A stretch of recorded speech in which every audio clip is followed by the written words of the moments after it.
In the year of our Lord, 1374, when the stars hung low over the shires of Albion and the wind whispered secrets only old trees remembered, there stood, upon the green crest of Darrowmere Hill, a manor of impossible beauty, made of honeyed stone, and crowned with turrets kissed by ivy. It seemed from afar a place where joy might dwell. Peacocks wandered its gardens, fountains sang in marble courtyards, and every window shone with coloured glass that danced with the sun's passing. This was the house of Whitmere, home to Lord Elric of Darrowmere, a man known across the realm not for war or poetry, but for wealth so vast it made lesser lords gnash their teeth with envy. To many, Lord Elric had everything a soul could wish, lands that stretched beyond the horizon, a hall filled with the finest Flemish tapestries and plates of hammered silver, servants who moved like ghosts, silent and swift. Yet if one looked closer, closer than the velvet curtains and jewelled goblets, a different tale began to unfold, delicate as cobweb and just as easy to miss. For what is the worth of gold when one's laughter echoes back alone? Each morning, Elric rose before the sun touched the eastward-facing chapel window. His chamber, the size of a small cottage, was cold despite its carved hearth. He would sit in silence as 2 pages dressed him, sliding brocade sleeves over arms that had not known the feel of soil or sword in decades. He would nod at the steward's report, more barley harvested, another parcel of land acquired, and say nothing of the dream that woke him, a dream of a narrow cottage and a mother's humming, long faded. His meals were quiet affairs. The long table could seat 30, but Elric dined alone. A roast pheasant rested beside a pie of spiced pears. Both were beautiful, both untouched more often than not. The food was art, not sustenance. Conversation was formality. Laughter was a memory. He had 3 sons, all fostered in other noble households, and a daughter cloistered in a distant abbey for her safety, though no threat had darkened Darrowmere in years. Elric saw them but once a season, and even then the visits were brief, ceremonial, strained. They spoke as nobles do, in courtesy and distance, never daring to stray into warmth. No, warmth was not for men like Elric. The hearths might glow, the candles might burn, but they lit a museum more than a home. It was not always so. Once, when he was still the second son, unburdened by legacy or ledger, Elric had known the delight of chasing geese by the riverbank, the thrill of secret walks through town with a baker's daughter who smelled of yeast and wildflowers. But his elder brother had died of a fever, and Elric, scarcely 17, was pulled from the simplicity of boyhood into the cold iron of expectation. The steward placed ledgers in his hands. Tutors in law and Latin drilled him daily, and his heart, slowly, painfully, was reshaped into the tool they needed. Wealth, it turned out, was not a blanket, but a yoke. The deeper Elric sank into the role of lordship, the more he realized that every coin brought not freedom, but scrutiny. Every gift given was a debt owed. Every smile from a visiting baron bore teeth behind it. Friends became advisors, then rivals. He was not permitted mistakes. He was not permitted grief. When his wife passed in childbirth, Elric was back at council 3 days later, wearing black but speaking of grain yields.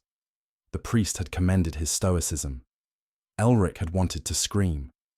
The worst thing about being rich in medieval times, you see, was not the enemies who plotted, nor the taxes owed to the crown, nor even the burden of rule. It was the isolation. A silent, creeping isolation that came not in the night, but with every nod of deference, every bowed head that no longer saw him as human, but as title. He had become a symbol, and symbols do not cry. In the village below, children played in dirt, their cheeks smudged but their laughter real. Lovers met beneath the willow tree by the mill, whispering secrets with no fear of spies or scandal. Old women gossiped by the well, and the smith sang as he hammered, his voice rough but joyful. These people had nothing, and yet Elric often watched them from the western balcony, wondering what it might be to trade his tapestries for freedom, his wine for a warm embrace, his throne for a stool beside a simple fire. But such thoughts were treason to his own blood. He carried centuries of name and land. His great-grandfather had built Whitmere from the spoils of 4 campaigns. His father had doubled its holdings through cunning and marriage. And Elric, well, Elric maintained it. He kept the accounts full. He ensured every bannerman was fed, every chapel funded, every harvest tithed. Yet no one asked if he was happy, because no one truly believed a rich man could be sad. And so Lord Elric of Whitmere walked his halls of silk and stone, each step echoing in a place too grand to know comfort. His days passed in ceremony, his nights in dreams he never spoke aloud. The peacocks in the garden strutted with feathers like fallen stars, but even they seemed weary, trapped in a paradise they never asked for. The house of Whitmere stood tall against wind and war, but inside, its master sat still, listening to the silence, and wondering if perhaps the cost of gold was too high after all. The banners of House Whitmere stirred lazily in the morning breeze, their gold thread glinting like fireflies as they caught the sun. Another feast was to be held that evening, not for merriment, but because it was Thursday, and on Thursdays, the calendar decreed, the Lord must host the local knights, abbots, and minor courtiers who filtered in from the surrounding shires like ivy, slow, persistent, and impossible to ignore. Elric stood at the head of the great hall as the preparations commenced. He watched the servants lay out trenchers of white bread, stack pewter goblets in perfect rows, and roll out the thick tapestries that deadened the echoes of the stone floor. A trio of musicians rehearsed by the fireplace, their lutes dulled by repetition. Outside, the kitchens thundered with motion, hares being basted in almond milk, pies stuffed with spiced eel and chopped apricot, barrels of Gascon wine hauled in from the cellar like treasure chests of liquid forgetfulness. There would be food enough for 60, though only 20 mouths would attend. The rest, as always, would be discarded or quietly carried to the village orphanage in the dead of night, as Elric had ordered years ago, his only quiet defiance against waste. But this was not a meal for eating. It was a meal for seeing. The tapestries bore scenes of ancient battles, his grandfather cleaving down Saracens, his uncle sailing across the North Sea. The carved oaken chairs were polished till they glowed. Even the salt, precious and white as snow, had its own silver vessel, passed reverently among the guests like a relic. All was display, all was performance, and Elric once again was the actor bound to his part. He sat, as expected, in the central seat beneath the crest of his house, a lion flanked by stars, his robe of sable lined with fox fur. He did not care for fox fur, truthfully. It itched, and the scent of it clung to him after. But it was what his steward insisted was appropriate for a man of your distinction. And so he bore it. The guests trickled in. Lord Martin, broad-shouldered and red-nosed, always the first, with tales of hunting wolves in the northern woods. Abbot Henley of St. Beryl's, who blessed the bread before promptly devouring it. Lady Mirren, widowed twice, who wore sorrow like silk and had a laugh that made younger men blush. They greeted Elric with deference and small, practiced smiles, each offering a tidbit of gossip, a report of trade, or a minor concern. None asked about him. None ever did. As the meal commenced, platters of glazed fowl and stewed prunes passed from hand to hand. The wine flowed like river water, and the servants moved in tight, rehearsed rhythms, invisible as shadows. There was laughter, but it was rehearsed too, curved just so around each anecdote, each boast. Elric found himself nodding, smiling politely, tasting each dish as he must, though his hunger had long fled. He had not truly known appetite in years. The body eats, yes, but the soul hungers differently, and no spice nor sauce could reach where the ache now lived. There had been a time, many winters ago, when feasting was joy, when a pig roasted on a spit meant songs and dancing, when trenches were shared with cousins and friends, when the wine was cheap but the stories were rich. Elric remembered those days with startling clarity. The sweat of the kitchen, the stolen spoonfuls of stew, the laughter of his younger brother as they squabbled over the last fig. Now, he ate because it was expected, because others needed to see him eat, because a lord who did not feast was a sign of weakness or madness or worse. Even the jesters, who once brought levity and surprise, now told jokes Elric had heard 100 times. He laughed, because to not laugh would invite whispers. But inside, he felt a strange distance, as though he were watching the scene unfold through a thick pane of glass, his true self seated somewhere beyond the hall, barefoot in the grass, dreaming of simpler bread. As the night deepened and the candles burned low, Lady Mirren leaned in and said something about the Baron of Greystone's new mistress. "A scandal," she whispered, with a twinkle. Elric smiled. He murmured a practiced line, but the words passed through him like wind through bare branches. He was so very tired, not of the food, nor the people, nor even the ritual, but of the emptiness that followed. When the last goblet was drained and the final song played, the guests departed with murmured thanks and performative bows. Elric returned to his chamber not with satisfaction, but with a hollow that echoed louder than the laughter they had left behind. The feast had served its purpose. Appearances were maintained, allegiances renewed, order preserved, but nothing of the man within the robes had been fed. His dreams that night were slow and golden. He wandered fields with no shoes, ate berries from a hedgerow, and slept beneath a sky full of stars no banner could name. When he woke, the fox fur was still on his shoulders, and the sun was rising cold and distant behind the chapel glass. And in the kitchens below, they were already preparing next Thursday's feast. The month of Lammas came with a softness that belied its burdens. Wheat bowed golden in the fields, and the bells of Darrowmere Chapel rang longer, as though trying to hold summer in their chime. In the upper chamber of Whitmere Hall, where the air smelled faintly of lavender and wax, Lord Elric sat at his writing desk, his fingers idly tracing the grain of the wood. The parchment before him bore the mark of House Whitmere, but the ink remained untouched. Today, his eldest son would return. A fortnight's ride from his foster household in Farborough, young Alaric was now nearly 19 and had spent the last 7 years in the service of Lord Bainfort, a calculating man known for hard discipline and stricter words. Elric had chosen him not for affection, but for necessity. He needed his heir to learn steel, law, and silence, not sentiment. Still, as the hooves echoed into the courtyard and the banners were lowered in greeting, something stirred in Elric. Not joy, precisely, but a muted yearning.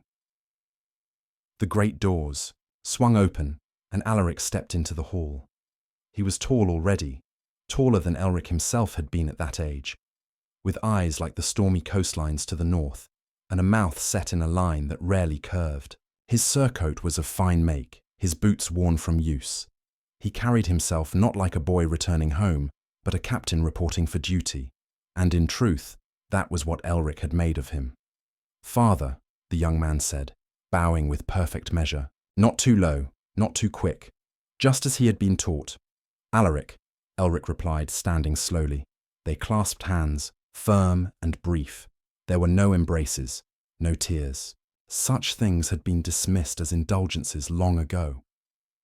For the rest of the day, Alaric was shown the estate, not as a son, but as a future lord.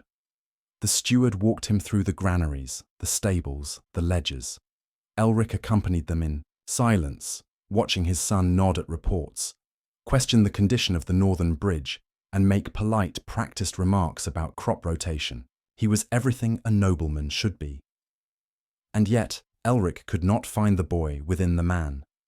There was no trace of the child who once climbed trees in the orchard, who snuck sweetcakes from the kitchens, who fell asleep by the hearth listening to his nursemaid's stories. That child had been replaced with a sculpture, impeccable, refined, and impenetrably cold. At supper, the silence between them stretched like wool. Elric attempted a question. "Do you still draw?" Alaric looked up, surprised. "Draw, my lord. You used to sketch birds, finches. There was one you named Benedict." Alaric blinked, as though the memory were a book in a foreign tongue. "I haven't drawn in years," he said, not unkindly, but firmly. Lord Banefort considered it unsuitable for one who must lead. Elric nodded. He understood, and he hated that he understood. He had done the same once, cast off the boy. He had been to wear the mantle of title. But now, seated across from the result of that same inheritance, he felt as though he were looking into a mirror crafted by guilt. Later that night, in the privacy of his study, Elric unfolded one of the few drawings he had kept, a childish sketch of a bird with oversized wings and a crooked beak, labelled Sir Benedict, Brave Finch of the Wood. The lines were messy, but the spirit had been bright. He stared at it for a long time before placing it back beneath the inkwell, hidden once more. He thought of speaking to Alaric the next day, of walking the gardens with him as they once did, or riding to the village, or simply sitting by the fire without title between them. But the morning brought new reports. A boundary dispute with the Hawthorns, a delay in wool shipments, a letter from the bishop requiring patronage. And Alaric, well, Alaric had taken to reviewing the estate accounts. When Elric passed him in, "The scriptorium," the young man looked up briefly. "The western wall will need reinforcement by winter," he said with clear precision. "There's a fault near the foundation." Elric nodded. "Yes, I know." They said no more. That evening, as Elric stood alone on the western balcony, he watched his son cross the courtyard in conversation with the steward. The torches lit their path, casting long shadows. Alaric moved like a prince, like a general, like a Whitmere, and not at all like the boy Elric once knew. The tragedy of wealth, he realized, was not merely the solitude it brought to oneself, but the solitude it bred in those who inherited it. Alaric had not chosen this path. He had been shaped by duty as iron is shaped by fire, relentlessly, unforgivingly. Elric had passed on his estate, his name, his legacy, but not his warmth, not his dreams. In the village that same night, a farmer held his daughter's hand as they looked at the stars, pointing out constellations and whispering old folk tales. In a thatched cottage, a mother hummed to her infant while mending socks. In the tavern, two brothers argued over a game of dice and laughed too loudly. These were moments Elric could never give to his son, because they did not fit into ledgers or lineages. He had given Alaric the world and robbed him of himself. The hall slept that night under a velvet sky, stars hidden behind gathering clouds, and Lord Elric, in his vast chamber with walls of painted saints, lay awake, haunted not by ghosts of the past, but by the echo of a child's laughter, long silenced. The first snow of early winter fell in the month of St. Cecilia, drifting like soft feathers over the battlements of Whitmere Hall. It dusted the ivy-covered towers and settled along the eaves, quieting the world in a hush of white. It was on such a morning, with the fire newly kindled and frost fogging the chapel windows, that Elric received a letter penned in delicate script. The seal was that of the Abbey of St. Osyth, where his only daughter, Lady Eileen, had lived. For the last 12 years, she was returning. Only for a fortnight, the abbess herself had written the words, "Her Grace requires time for rest and reflection, and we believe a short visit to her family estate may be spiritually nourishing. Please ensure a calm and appropriate environment." Calm. Appropriate. Elric reread the letter many times, though its meaning was plain. The abbey remained in control. Eileen would be permitted to see the world outside its walls, but only for a moment, and only through a veil woven from decades of distance. Still, it was more than he had hoped. He had not laid eyes on her since she was 9 years old. He remembered that day, the farewell. She had clung to the skirts of her governess, her hair plaited with ribbons, her cheeks still round with childhood. She hadn't cried. Elric had half wished she would, but instead she had bowed with eerie composure and said, "I shall pray for you, Father." Then she turned and walked into the cloistered carriage, and the doors had closed with a click that sounded like a sentence. Now, 12 winters later, she would step into Whitmere once more.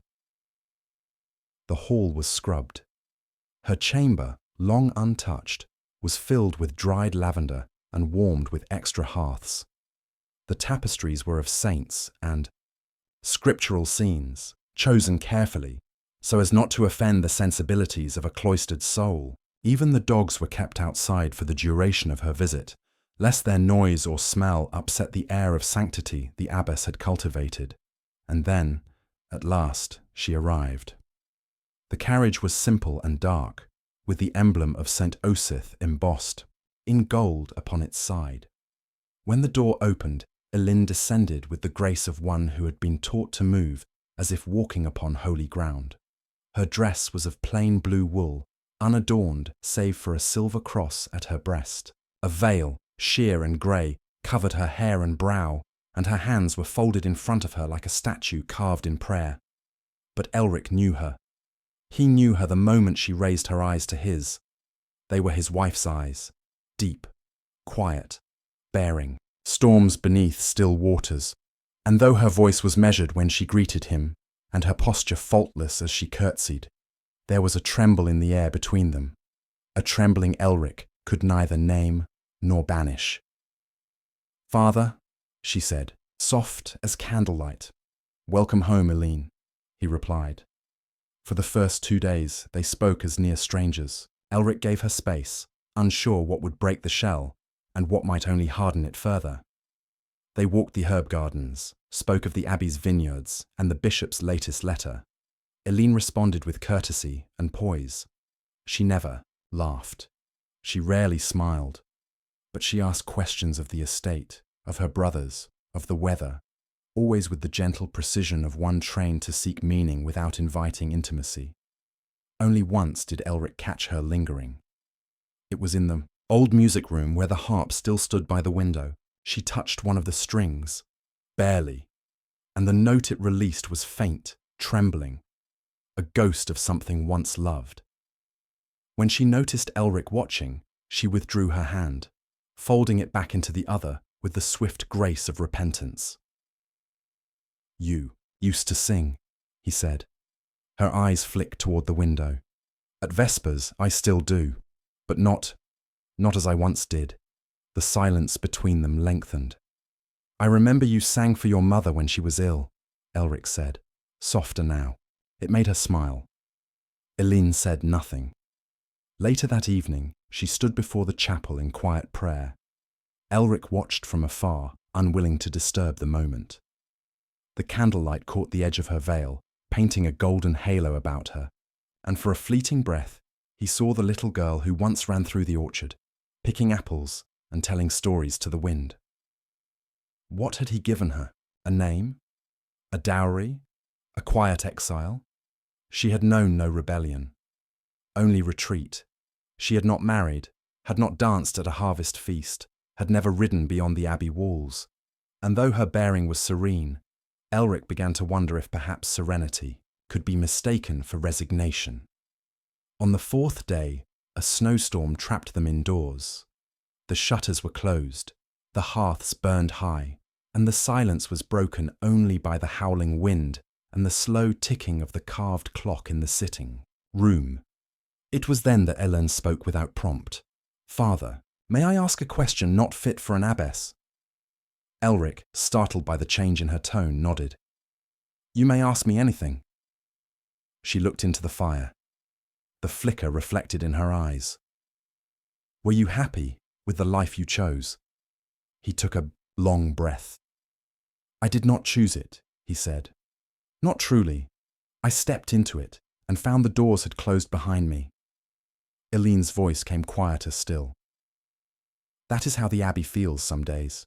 Elric turned to her then, seeing not the image of a pious daughter, but a woman caught in a life measured by other men's expectations, not unlike his own. Bound by gold or gospel, it was a cage all the same. "I am sorry," he said at last. She reached out, hesitating, then placed her hand lightly over his. It was the first time they had touched since she was a child. In that quiet room, with snow falling beyond the window and no audience to witness them, father and daughter sat side by side. No longer lord and lady, no longer heir and abbess, but simply two people wondering who they might have become, had the world allowed them to choose. The frost had settled thick across the eastern lawns of Whitmere Hall, clinging to the hedges like spun glass. Beyond the stained windows of the great solar, Lord Elric sat still as the dawn crept in, its pale fingers tracing the edge of his writing desk. He held no quill, wrote no decree. His eyes stared at a single thing: his reflection in the tall bronze mirror that had stood in the chamber for more than 50 years. It had belonged to his father. Every morning, Elric had watched himself in that mirror as pages dressed him in robes lined with velvet and fastened brooches at his throat. Every line of fabric had to be perfect, every fold exact, every hue chosen not for preference, but for meaning, status, occasion, rank. The mirror bore witness not to his choices, but to his obligations. And today, like so many others, he dressed not for comfort, but for spectacle. The Baron of Greystone was to arrive before the hour of tierce, bringing with him his youngest son, a youth of 15, whose impending betrothal to one of the minor noble houses had become the topic of subtle politics. Greystone himself was a man of pomp and posture, fond of brocade and ceremony, and one who judged strength not in armies, but in appearances. Thus, Elric must host him in turn, with gold, with grace, and with a performance.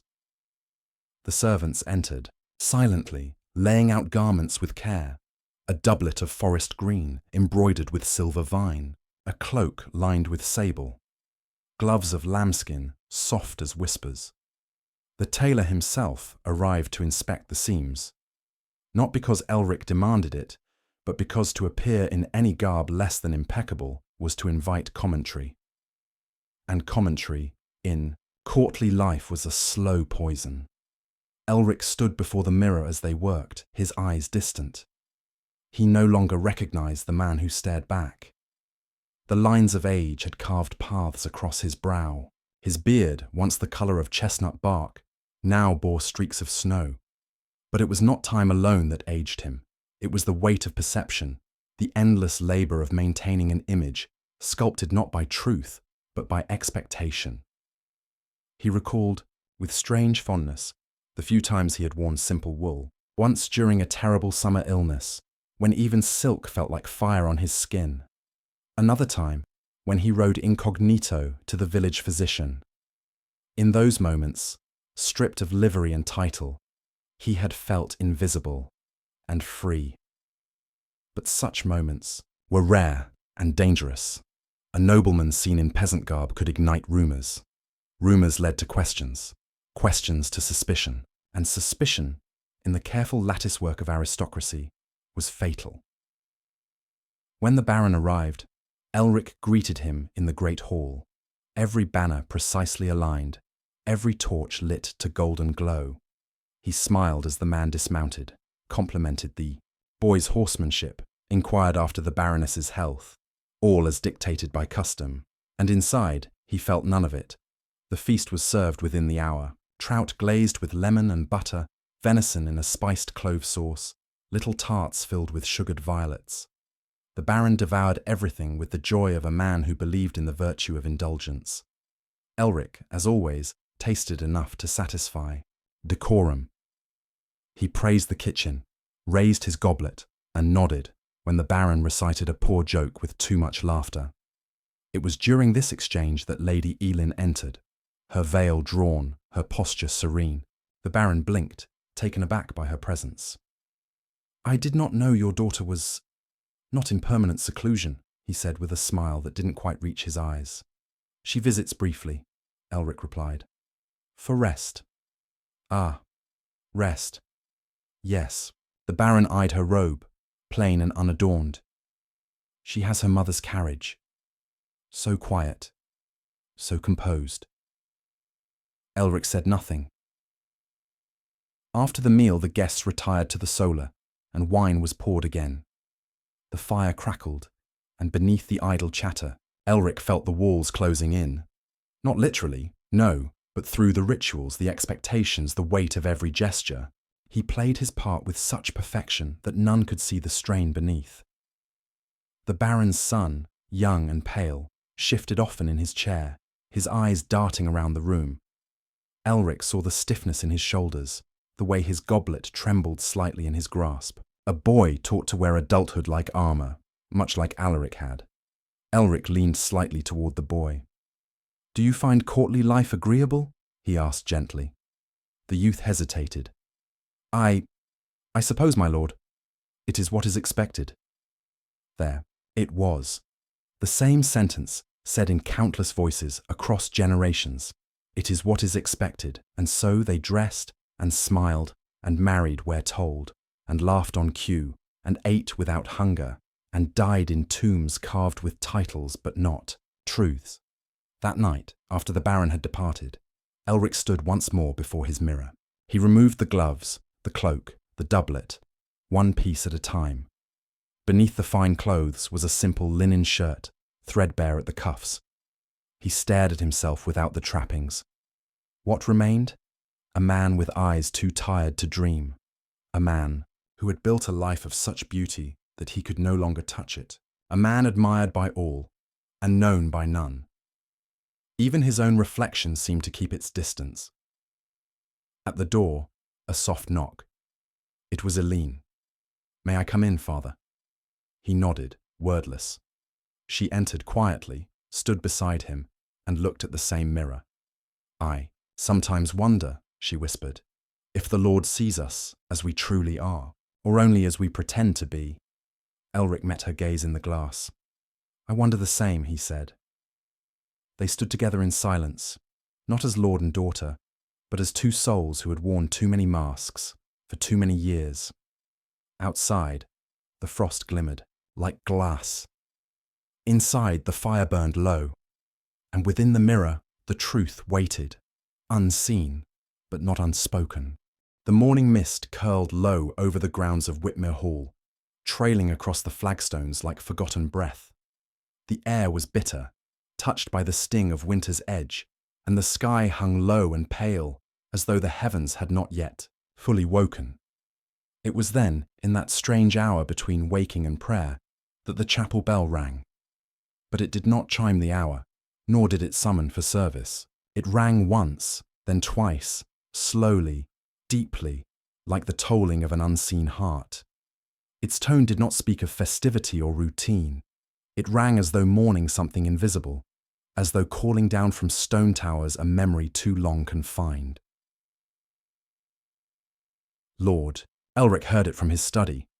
He stood immediately, one hand resting on the edge of his desk, the other hovering near a candlestick, as though he had forgotten why he had risen at all. For many years, that bell had rung only in the ways it was told, at terce, at sext, at vespers, for high holy days and noble funerals.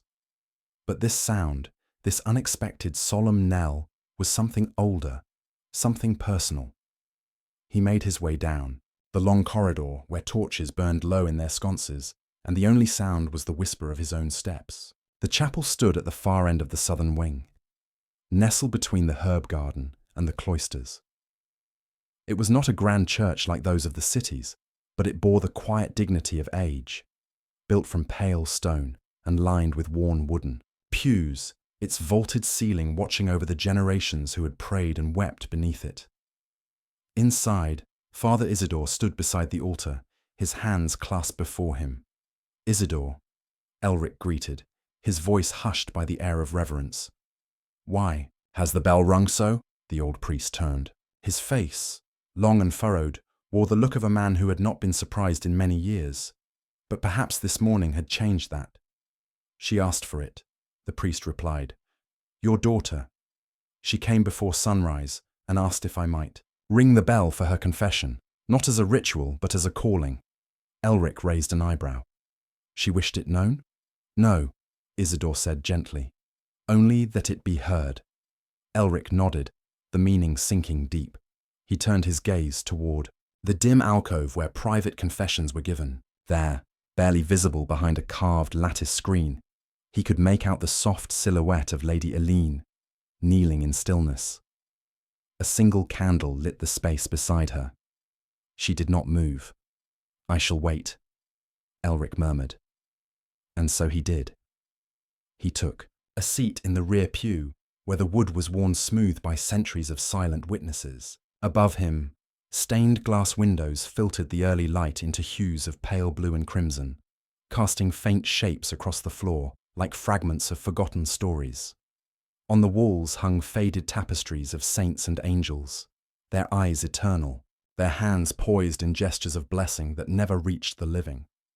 Time passed without measure. The only sound was the low murmur of Eileen's voice, scarcely audible even in the stillness, and the occasional whisper of wind through the chapel's small stone vents. Elric thought of the last time he had knelt before the confessional. It had been after the death of his wife, Lady Brienne, whose laughter once echoed in the same chapel. He had confessed his inability to grieve properly, to mourn openly, to find the words that would name the hole she had left in his life. He remembered Father Isidore saying, "There are sins of action, my lord, and then there are sins of silence." That silence had never left him. And now his daughter was confessing into that same silence, reaching into the space he had filled with absence for so long.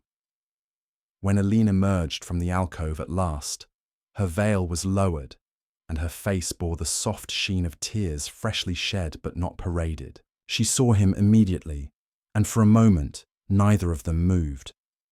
Then she walked down the aisle, not slowly, not timidly, but with quiet purpose, and sat beside him. Their shoulders did not touch, but the air between them felt warmer now, as though the candlelight had followed her. "I asked for the bell," she said after a long pause, her voice a whisper. "I wanted to feel known, not by others, just by the stones." Elric turned to her, nodding. "You were heard." Eileen looked ahead at the altar. "It's strange, isn't it? How something so simple as a bell can feel like a cry, a truth, louder than any word." Elric folded his hands. "I often wonder what truths these walls have heard over the centuries. How many prayers were spoken out of duty, and how many out of despair?" Eileen's expression shifted. "Sometimes I don't pray with words anymore, just with being still." They sat in that stillness together, beneath the watching saints and flickering candles, the father and daughter united not by doctrine, but by the ache that had grown between them through the long corridors of silence and formality. When the first light of day truly broke through the chapel windows, warming the floor beneath their feet, Eileen spoke again, softly but with resolve. "When I leave, I want you to remember something."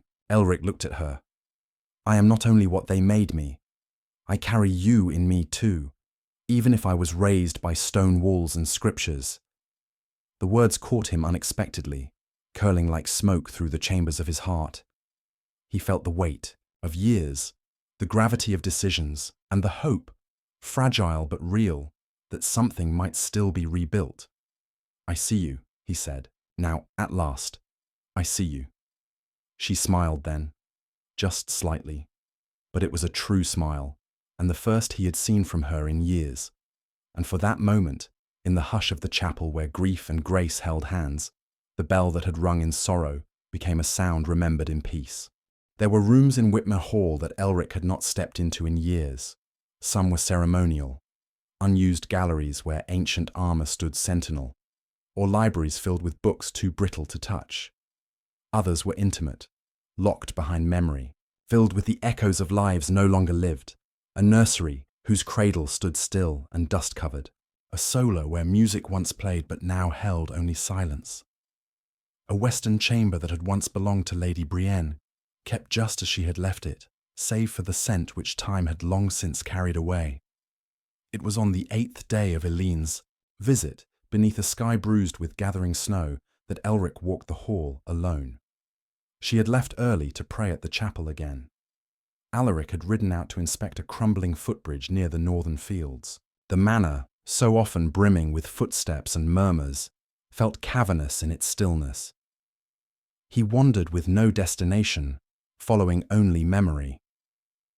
When he passed through the southern corridor, lined with high-arched windows that faced the orchard, he paused before a set of double doors carved with vine and lion. They had once led to the private parlour used only by the heads of House Whitmere, a place for retreat, not from labour, but from image. Elric reached out, turned the iron handle, and pushed the doors inward. The room beyond was not grand. Its walls were lined with bookshelves and the faded banners of long-dead ancestors.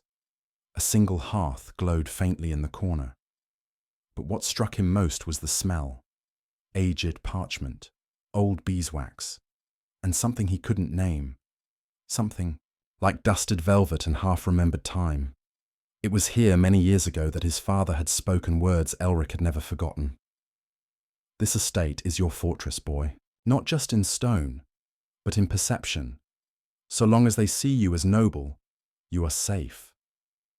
At the time, he had believed it, revered it even. But now, standing there with half a life behind him, Elric understood the second edge of the blade. For a fortress may keep enemies out, but it also keeps its master in. He sat in the high-backed chair beside the hearth, its cushions worn but still soft. The fire, low and crackling, offered a meagre warmth. On the mantel sat a small timepiece of foreign make, its ticking subtle, steady, a heartbeat of the house itself. It had been years since he had allowed himself to sit without purpose, not in counsel, not in judgment, not in negotiation or pretense, just to sit. And as he did, a quiet thought pressed against him.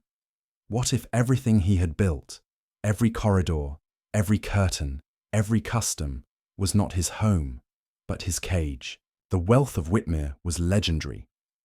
Merchants travelled weeks to trade for their wool and silver. Artists had begged to sketch the stained glass windows in the eastern chapel. Minstrels composed ballads of its gardens and its banquets. But those who sang of Whitmere did not live within its walls. They did not feel the weight of 100 watching eyes at every feast. They did not measure every smile for political consequence, every word for its ripple across court and council. They did not watch their children become shadows of themselves, sculpted by rules they had never asked to follow. To the world, Elric had it all, but what he had lost, freedom, spontaneity, unguarded joy, could not be measured in coin. He rose slowly, moving toward the shelf, where a book bound in green leather rested. It was a volume of poetry, unread yet carefully preserved. He opened it at random and read the first stanza. The richest rose may grow behind the wall, but sunlight knows not if it blooms at all. A velvet cage is still a prison gate, though golden locks may call it noble fate. He closed the book gently, a strange ache settling behind his ribs. Later that day, a delegation arrived from the Eastern Holdings. They brought a minor dispute between tenant farmers, nothing urgent, but pressing enough that protocol demanded Elric's judgment. The three men were humble in appearance but careful in speech. One, older, with hands hardened by labour, refused to sit until granted express permission. Elric listened, offered wise but distant counsel, and dismissed them with blessings and a small purse of coin. As they bowed and turned to leave, the youngest of the three, a boy no older than 17, paused. "My lord," he said suddenly, "may I ask, have you ever walked beyond the woods to the moors? There's a spring there, just past the old standing stones. Coldest water in the county. They say it heals." Elric blinked, caught off guard. "I have not," he replied after a pause. "Not in many years." The boy nodded, then smiled. "It's quiet there. No walls. just wind and sky, and with that, he followed his companions out. Elric remained still for some time after they had gone. No walls, just wind and sky. He repeated the phrase in his mind like a psalm.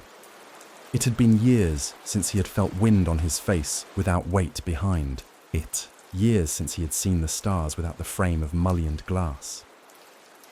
That night, as the manor settled into sleep and the candles flickered low, Elric stood on the highest balcony and looked beyond the estate, past the orchard, past the road, toward the distant, unseen moors. He closed his eyes, let the cold night air touch his face, and in that breath of openness, he felt, briefly and almost impossibly, free. The snow had begun to fall in earnest, blanketing the grounds of Whitmere Hall in a pristine silence. Trees stood like pale sentinels, their limbs draped in icy lace. Smoke curled upward from chimneys into the grey sky, vanishing into clouds heavy with more snow yet to fall. Winter, once only a whisper at the window panes, now held the land in its quiet dominion, and with it came the season's greatest contradiction: celebration. Each year, on the eve of the solstice, House Whitmere hosted its winter masque, a night of elaborate costuming, carefully curated performances, and endless courses of rich foods meant to defy the barrenness of the season. Nobles from across the shire, and even a few distant barons, would arrive dressed not as themselves, but as characters from legend, myth, or seasonal lore. Masks of velvet and gold, capes lined with swan feathers, gowns sewn with threads of silver. Beneath the trappings of theatre, the game was always the same: observe, flatter, maneuver. For a masque was never truly about merriment. It was about power veiled in laughter. Elric stood in his chamber as the final touches were applied. His costume this year was the King of the North Wind, a robe of deep indigo, trimmed in fur, with a half-mask shaped like curling frost. A staff topped with a silver wolf completed the look. He had not chosen it, his steward had, but it was deemed appropriate, commanding, restrained, suitably majestic.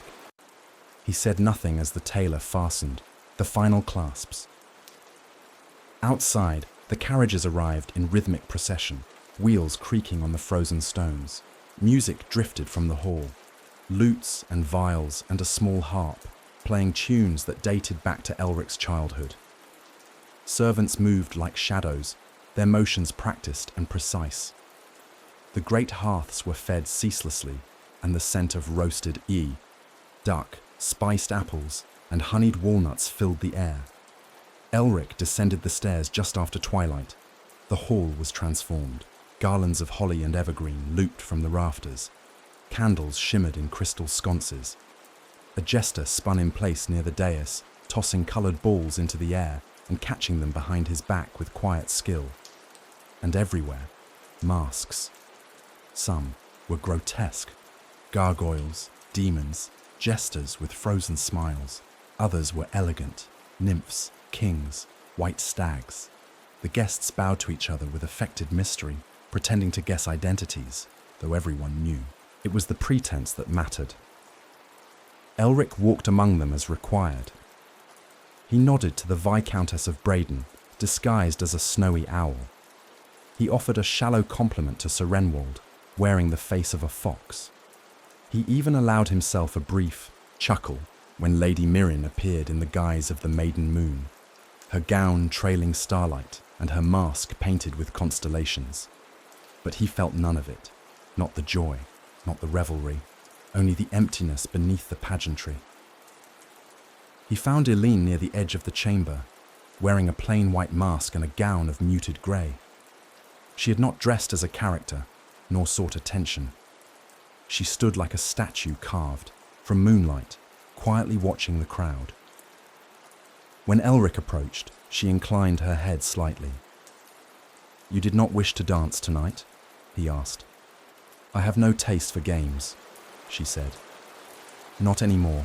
Her voice was calm, but firm. Elric glanced around at the swirl of false faces, the laughter that never reached the eyes, the dancers spinning in choreographed patterns that meant nothing and yet cost everything. "I sometimes wonder," he murmured, "if the mask ever truly ends, or if we simply wear thinner masks when the candles go out." Eileen said nothing for a moment. Then quietly, she reached up and removed her mask. Beneath it, her face was pale, her eyes unflinching. "I have no use for masks," she said. "If they cannot see me as I am, then they are not worth the seeing." Elric felt the words like a breath of cold air. Refreshing, but sharp. And yet, he did not remove his own. Later in the evening, the performers arrived, a troupe from beyond the valley, garbed in bells and ribbons. They reenacted the tale of the Winter King, a fable of love and loss, where a lord sacrifices warmth and light to save his people from an eternal frost, only to find himself forgotten in their comfort. The room applauded when the king faded into the snow. Elric did not. For a moment, he wondered if anyone else saw the sorrow behind the symbolism, or if they were all too caught in the beauty of the telling. As midnight neared, the feast was served. Wine poured endlessly. Songs grew louder, the laughter more forced. Behind their masks, people maneuvered, proposing marriages, trading favors, sowing rumors. Elric watched it unfold, the entire performance, as though from behind glass. He had built this world, funded it, maintained it, but he no longer belonged to it. When the bell struck 12, marking the solstice itself, the dancers removed their masks one by one. Faces emerged, red-cheeked from wine, weary from the long charade. Some laughed freely now, their duty fulfilled. Others looked tired, uncertain, exposed. Elric removed his mask last. His face was calm, unreadable, but his eyes, deep and grey, searched the room not for allies or rivals, but for something he could no longer name, truth perhaps, or something like it. The mask had ended, but the performance never did. He left the hall without announcement, his steps soft on the stone. Outside, snow had begun to fall again, lightly, gently, erasing footprints as quickly as they were made, and above, the moon watched, cold and silent, over a man who wore no mask now yet felt no more free than when he had. The days after the mask fell into a hush that even winter could not deepen. Snow hung heavy on the boughs of every ash and elm, and the sky above Whitmere remained a solid pewter grey. The revelry had passed. The guests had returned to their own manners, and the corridors of the estate once again carried only the echoes of the house itself. Elric welcomed the quiet. He had spoken enough false pleasantries for a season. The lords and ladies had smiled, drunk, bargained, and bowed. But he was glad to see their carriages vanish into the frost-bound horizon. Peace, at least for a time, could return. And with peace came reflection. That morning, Elric found himself in the old writing room, a modest space tucked near the north-facing tower. It was not often used now. Most correspondence was handled by scribes in the larger solar, but it had once been his sanctuary. A simple oak desk, a narrow window looking over the distant hills, a shelf of old ink bottles and parchment with curling edges. The fire had not been lit in some time, and his breath misted faintly in the air. He sat. On the desk lay a small wooden box, unmarked, unlabeled. He opened it slowly, as one would a chest of relics, and inside were a dozen folded sheets of parchment, bound by ribbon. Each bore the familiar flow of his own hand, each addressed to someone who would never read them. Letters never sent. The first was to Brienne, his wife. He had written it in the days after her death, but had lacked the courage, or perhaps the foolishness, to send it to any confessor or cleric. It was not a prayer. It was not a eulogy. It was simply a letter, one he would read again now. Dearest heart, they tell me to be strong. They tell me the children need my steadiness, that the estate cannot suffer my grief. But I do not feel steady. I feel hollow. I wake reaching for your warmth and find only stone. I hear your voice in the chapel songs and cannot bear to stay. I do not know if you hear me, but I cannot speak these words aloud, not as they should be said. So I write them, not to send, but to keep, because writing them down is the only way I still believe they're real. He ran his fingers over the ink, long faded. The next letter was addressed to Elric, written during the boy's second year at Lord Bainfort's keep. It had never been sent, for fear it would undo the stoicism he had worked so hard to instill.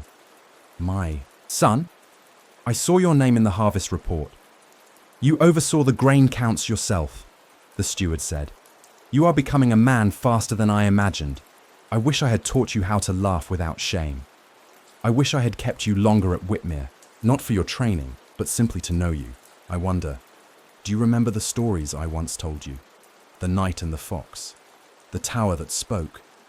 If you remember, then perhaps I am not fully lost to you. Another letter, older still, was written to his own father.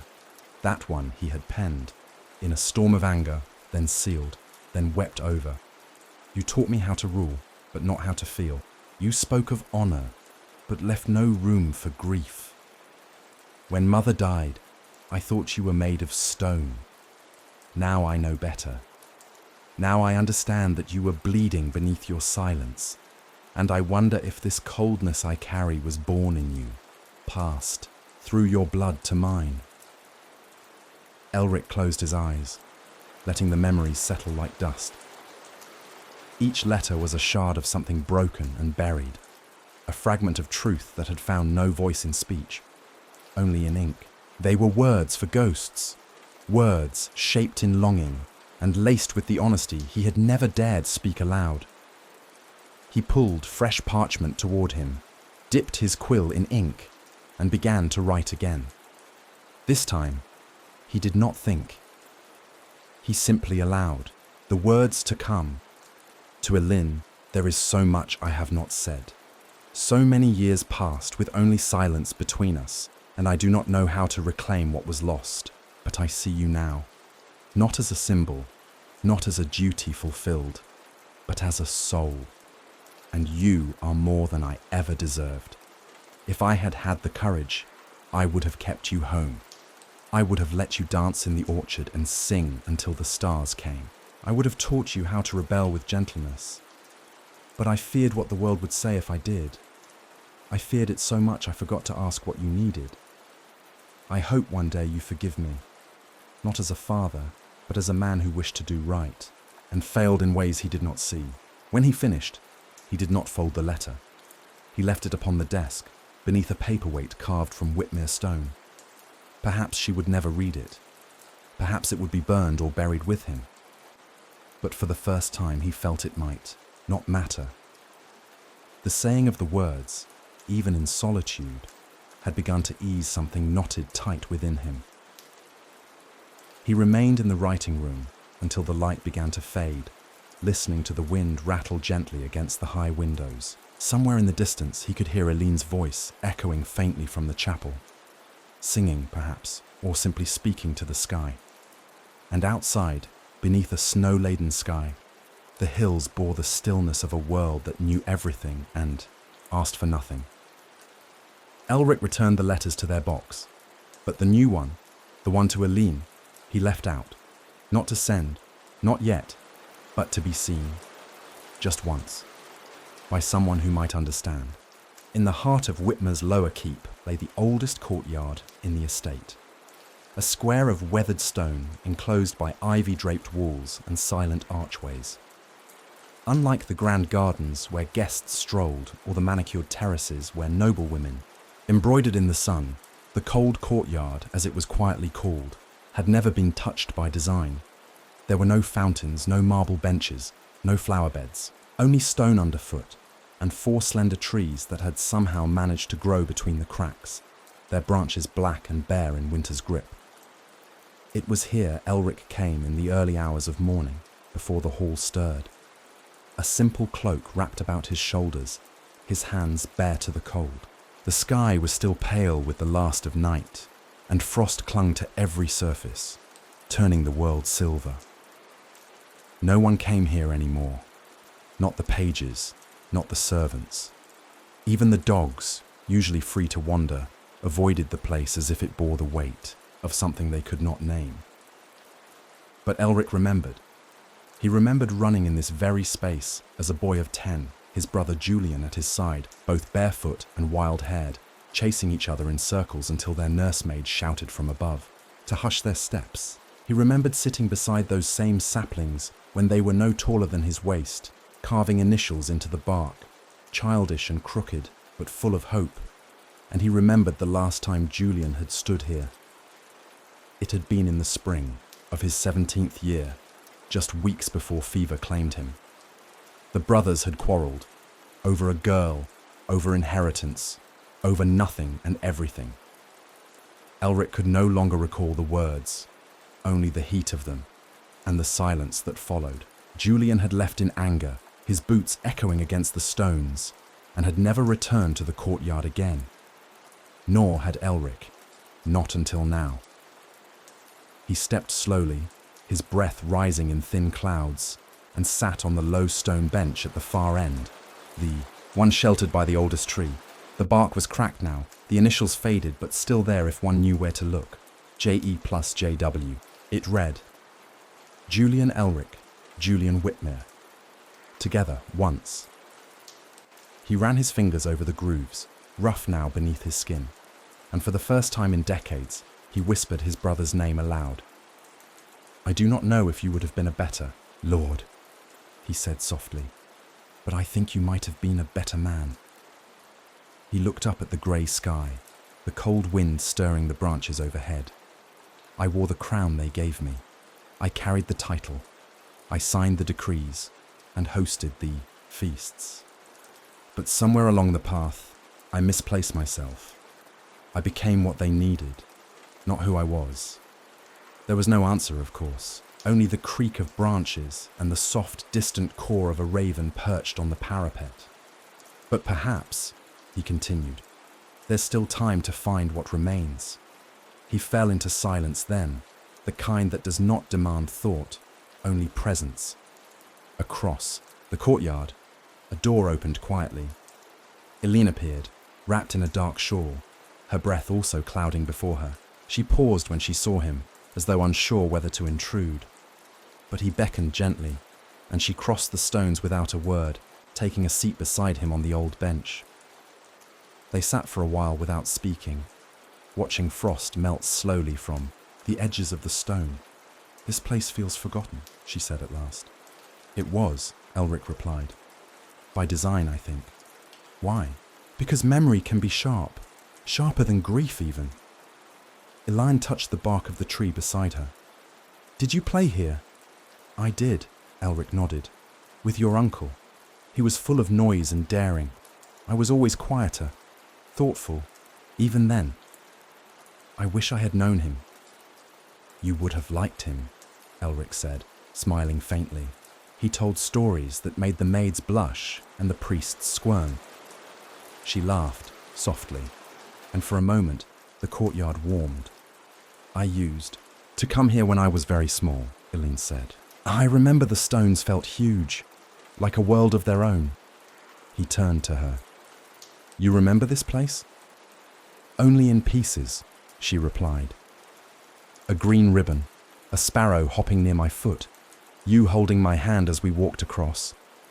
I must have been 4, maybe 5. Elric's heart stirred. He did not remember that moment, but now, hearing it, he could see it. The weight of a tiny hand in his, the warmth of spring sun against stone, her small voice asking questions of the sky. You were never meant to be hidden, he said quietly. You should have stayed here, grown here. Eileen looked down.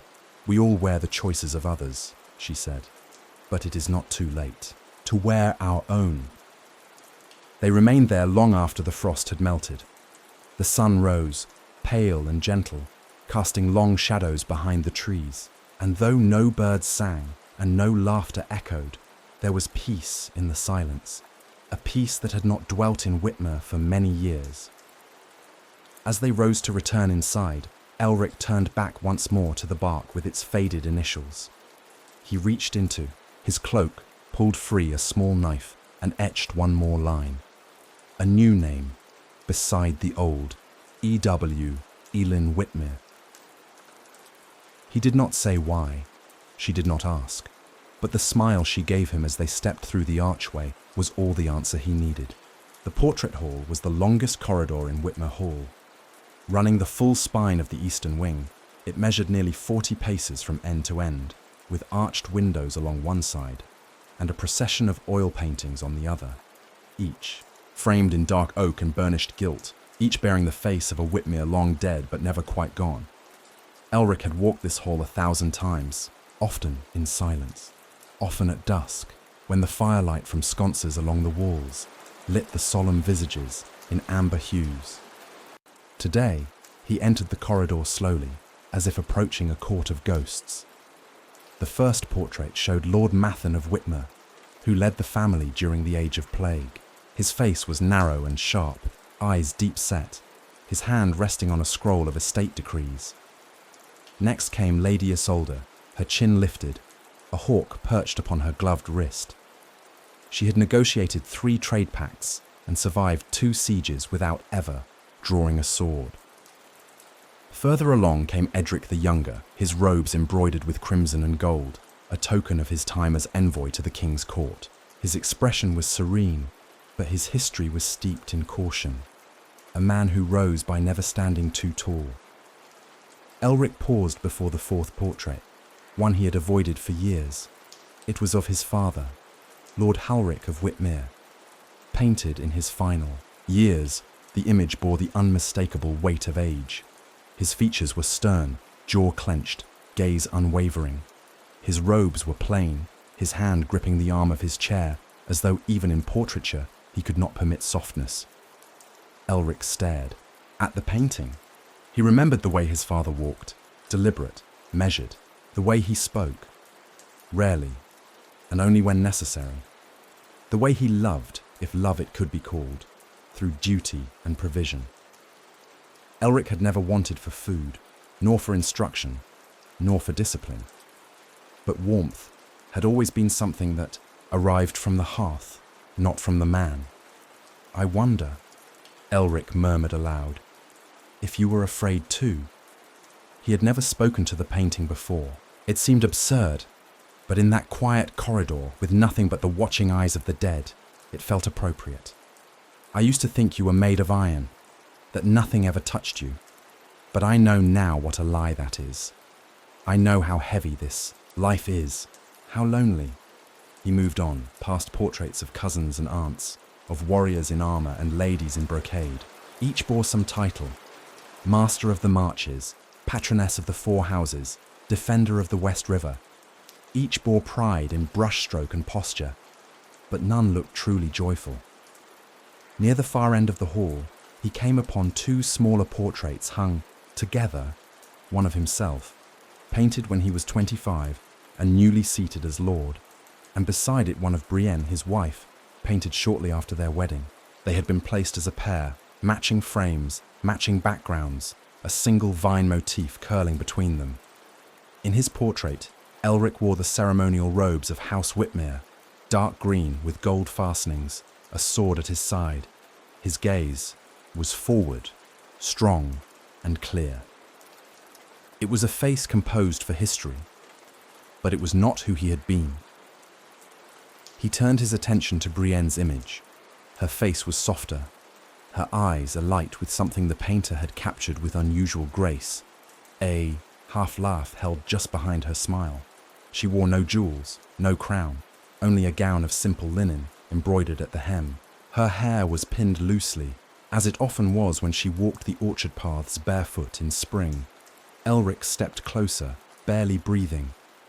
"I'm sorry," he whispered, "for letting this house become a tomb of names, for burying our children in expectation, for turning our love into something silent and sacred instead of loud and foolish." He reached out and touched the edge of her frame. "You would have danced in the cold courtyard," he said. "You would have told Eline to sing. You would have taught Alaric to chase fireflies. You would have made this place a home." Behind him, a gentle rustle. He turned to see Aline at the entrance of the hall. "I followed you," she said. "I saw you leave the west stair." He gestured to the paintings. "I was listening." She stepped closer, her gaze drifting across the faces. "They all look so certain," she said. "That's the painter's gift," Elric replied.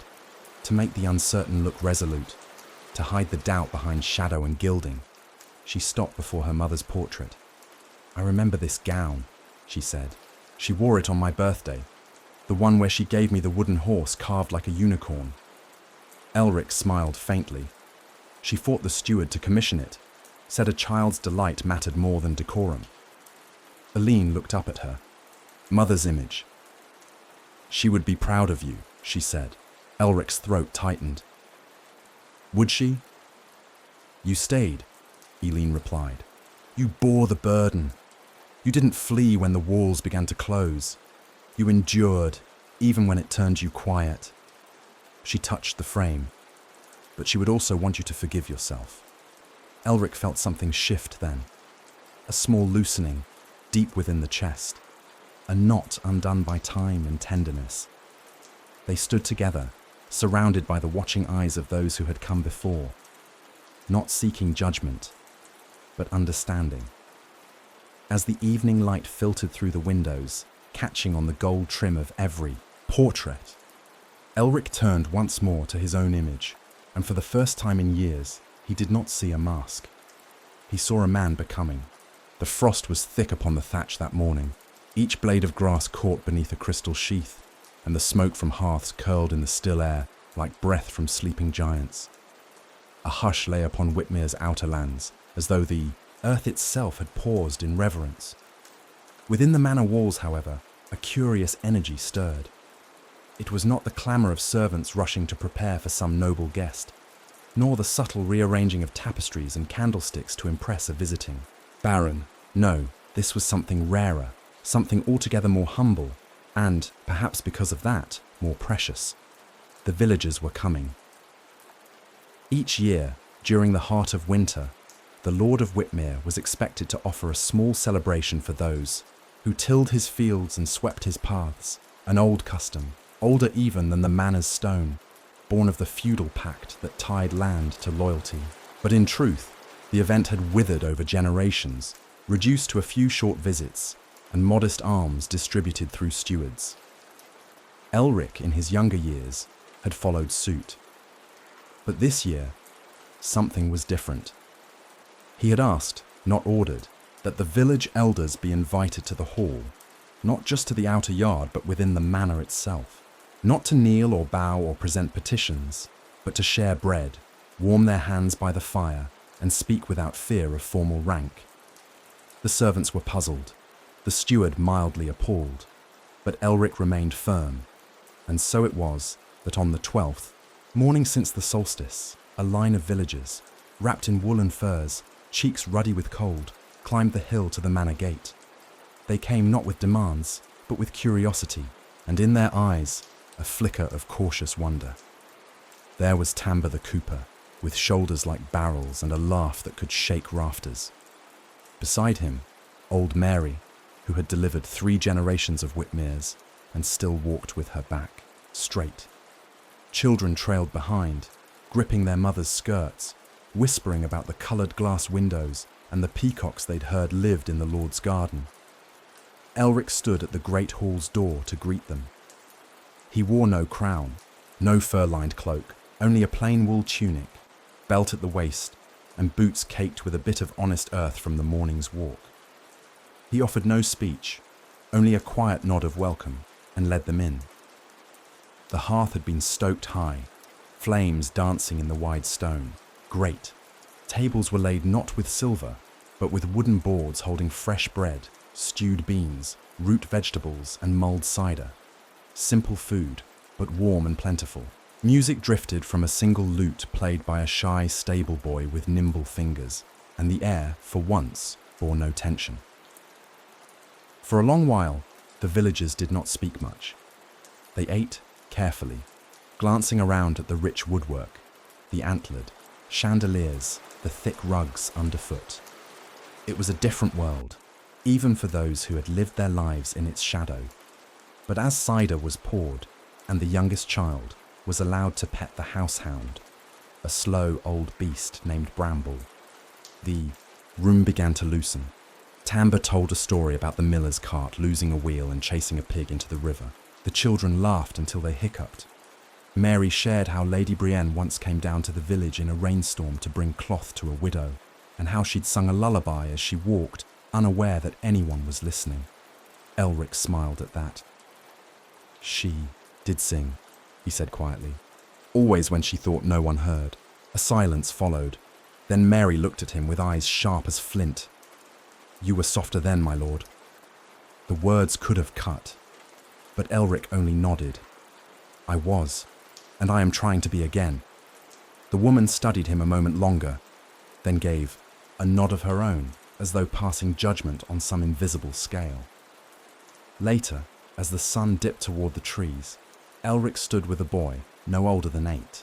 The child had found his way into the corner where a faded tapestry hung, one Elric had not looked at in years. It showed a hunt in golden thread, stags and dogs and men with spears, galloping across embroidered hills. Is that you? The boy asked, pointing at the lead rider. Elric looked.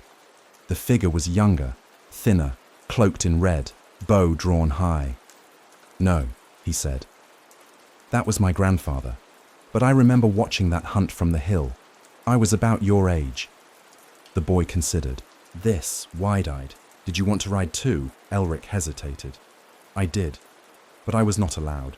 I was told to study my Latin and learn estate law. The boy made a face. That sounds awful. Elric laughed. It was, and for a moment, the man and the child stood as equals, both knowing the strange burden of being shaped by other people's plans. When the villagers finally made their way back down the hill, lanterns swinging, voices soft in the dusk, Elric remained at the gate long after they were gone. Aline joined him there, wrapped in her cloak. They'll remember this, she said. Do you think it matters? He asked. It does, she answered.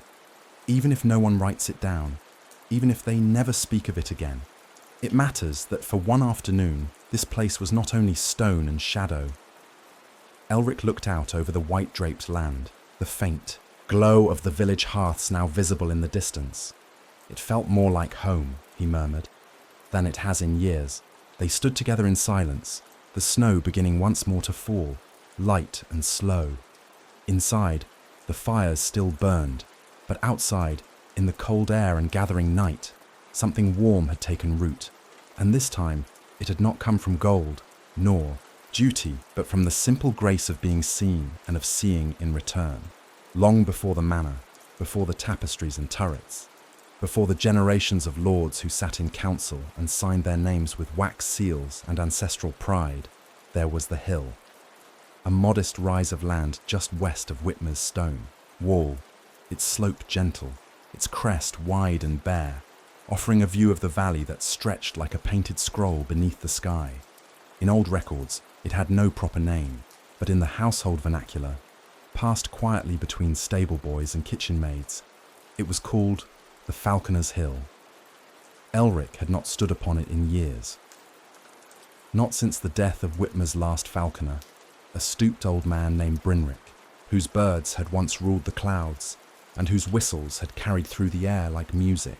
As a child, Elric had followed him up that hill more times than he could count, watching kestrels and merlins soar above the treetops, imagining they flew with messages for the gods. But those days had faded, and the hill was left to grass and silence. Until now.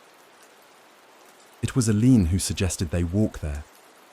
She had risen early, her face touched with the peace of good sleep and quiet dreams. They ate a simple breakfast of oatcakes and winter apples, then wrapped themselves in thick cloaks and stepped out into the morning frost. The sky was pale blue, streaked with silver, and the breath of the world was held still. No wind, no bird song, only the soft crunch of snow beneath their boots. They walked without hurry, past the orchard, now bare of fruit, past the mill path, where no water ran beneath the frozen wheel, and finally, through the narrow gate beyond the stables, to where the hill waited, untouched. It rose before them, familiar and yet changed, like a childhood friend glimpsed after long years. The snow lay smooth across its flanks, broken only by the faintest trails of hare or fox. The climb was short but slow, the air crisp, the horizon widening with every step. At the top, they stood together in silence. Below them, the estate unfolded, in soft lines, the rooftops of Whitmere, the chapel spire piercing the cold air, the silver thread of the distant river winding westward through the trees. Farther still, the village lay like a scattering of painted stones, smoke rising gently from the cottages, the blacksmith's forge blinking orange against the snow. "It's still beautiful," Elin said, her breath misting. "It always was," Elric replied, "but I think I had forgotten how to look." They sat upon a fallen log half buried in the snow, side by side. From here, even the grandeur of the manor seemed small, dwarfed by the sky, humbled by the land. Elin turned to him. "Did you ever want to leave? Not for war or duty, just to go?" He considered the question. "Yes," he said at last. "There were moments, on days when the hall felt too quiet, or the feast too loud, days when I watched a servant laugh and felt like a ghost. I wanted to walk until the house disappeared behind the hills." "Why didn't you?" "Because I believed leaving would mean I failed. That my name, my blood, my station, all would unravel if I stepped too far from the walls." She looked at him quietly. "And now?" He breathed deeply, the air sharp and clear. "Now I think the unraveling might have been the very thing I needed." A silence passed. Then, softly, Elin lifted her hand and pointed toward the sky. High above them, a bird wheeled, a dark silhouette against the morning light, gliding in wide, lazy arcs. "A peregrine," she said. "Do you see it?" Elric followed. Her gaze. "I do." They watched in silence as the falcon turned, rose, and then folded its wings and dropped like a stone, slicing through the air in a blur of purpose and grace. "Brinric once told me," Elric said, "that falcons are not trained by breaking them. You must earn their trust. If you try to force them, they'll fly and never return." Elin's voice was soft. "Did you feel like a falcon? Or a falconer?" Elric smiled faintly. "Neither. I think I was the perch. Too rooted to fly, too still to follow." A light breeze stirred the edges of their cloaks. "You could still learn," she said. "To fly? No," she said with a quiet smile. "To trust the sky." They remained there long after the bird had vanished, speaking little.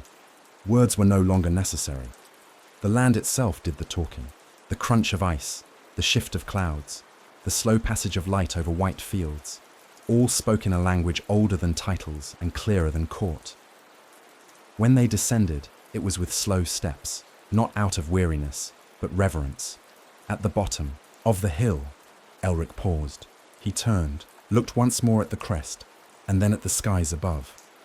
"I think I'll come here more often," he said. "You should," Elin replied.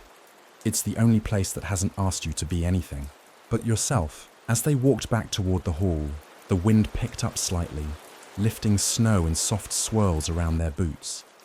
Behind them, the hill stood still, watchful, timeless. And above, the falcon circled once more. At the far end of Whitmere Hall, beyond the West Library, where the windows never opened and the tapestries always swayed slightly with unseen draughts, there was a passage few knew well. It curved behind an old hearth, past a row of forgotten statuary, and ended in what seemed a dead wall. Flat, grey, unremarkable. There were no hinges, no handle, no latch visible to the eye, and yet the wall concealed a room, not a dungeon, not a treasury, but something far stranger and far older. It had no official name, but Elric called it the Room with No Door. He had first stumbled upon it in his 17th year, during one of the endless weeks of instruction that followed his brother Julian's death. He had been wandering the hallways, book in hand, unable to focus on Latin declensions, when a loose panel in the stone caught his boot and nearly sent him tumbling. Curious, he pressed against it, and a narrow sliver of light had shone through. The panel gave way with effort. Behind it, darkness waited, not ominous, but inviting. And so he entered. What he found was a small circular chamber, no larger than the scriptorium tower, with bare stone walls, a domed ceiling, and a single stained glass window shaped like a star.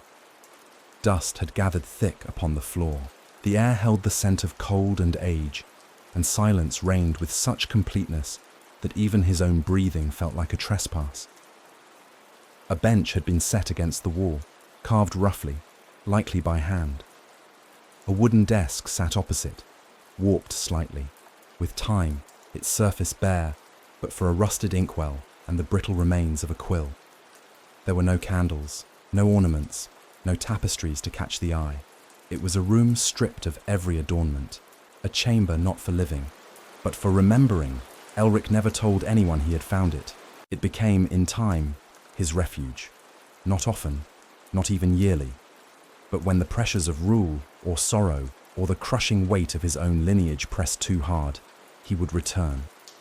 Always in secret, always at night, and he would sit, say nothing, and simply let himself exist.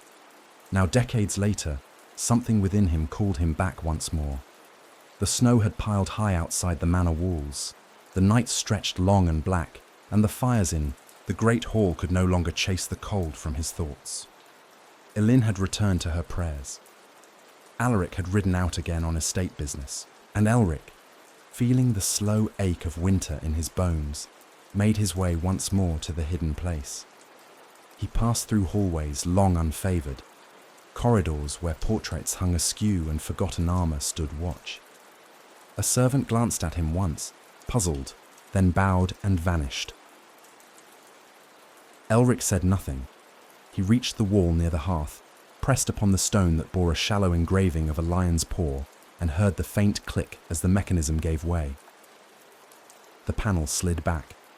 The chamber was as he remembered, cold, still, honest. He stepped inside and let the door close behind him. No torch, no lamp. Only the pale light from the stained glass star above, casting colours onto the grey stone floor.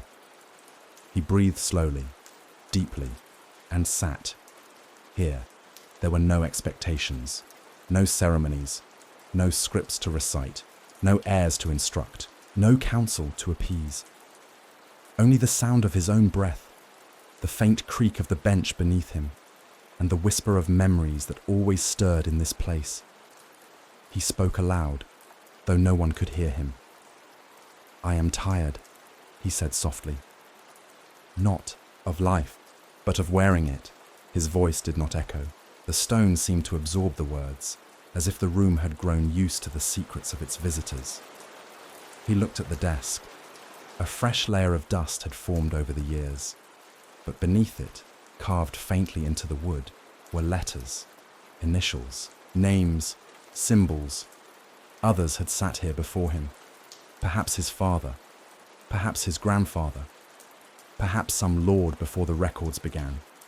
Men who had stood as symbols, but who came here to be small. He reached into his cloak, withdrew a small knife, and pressed its point gently into the edge of the desk.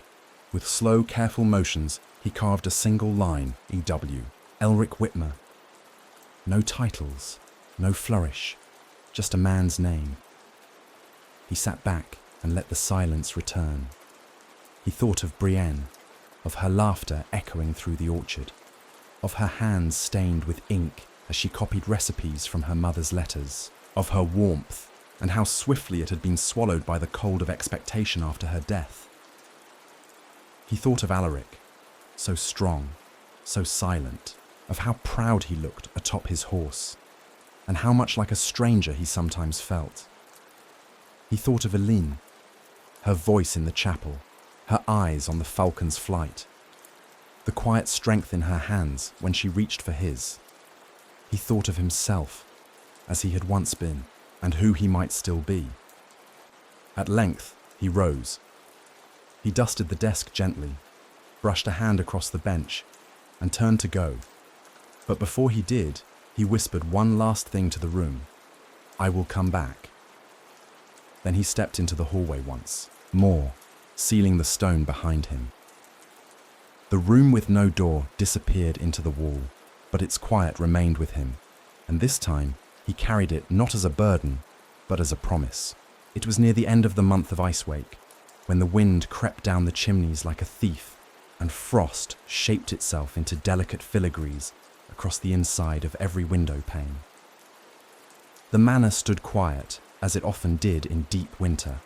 The corridors hushed beneath carpets thick with age, the hearths burning low to conserve fuel. And in the eastern watchtower, where few ventured and fewer still lingered, a single candle burned behind a narrow window. It was not placed by a servant, nor by the steward on his rounds. Elric had lit it himself. It was a simple act, one that should have held no meaning. He had found the unused tower by memory more than map, climbing the winding stone staircase with the aid of a small oil lamp. Dust had collected thickly along the banisters, and cobwebs fluttered like lace in the corners. But the window glass, bold and thick and bubbled by the imperfections of its maker, remained clear enough to offer a view. And so he placed the candle there, lit it, and stepped back. The flame flickered gently in the glass. To anyone looking up from the village, it would seem no more than a pale glimmer, perhaps a reflection, perhaps some half-forgotten lamp left burning. But to Elric, it meant something different.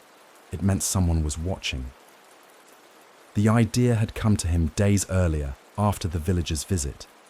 He had stood by the manor's great gate as they departed, and one of the children, no more than 6, had turned, looked back up at the towering hall, and whispered, "It looks lonely, doesn't it?" The words had lingered. Elric had known loneliness, not in the form of solitude, he was long accustomed to quiet, but in the deep absence of being seen, of being known beyond duty. It was one thing to sit at the head of a feast, to sign documents, to inspect the barns. It was another to be understood, to be watched not out of fear or obligation, but out of care. In lighting that candle, he had reversed the gaze, not the Lord, watching his lands, but the man saying, "I am here, still." Each night after, he returned to that small room, not for prayer, though he sometimes found himself murmuring soft words, not for escape, though it offered a peace unlike any other, but for the ritual itself, the wick, the match, the steady hand. He began to time it just after sunset, when the sky turned the colour of iron and the village below lit its hearths. He watched from the narrow window as tiny dots of amber flared one by one.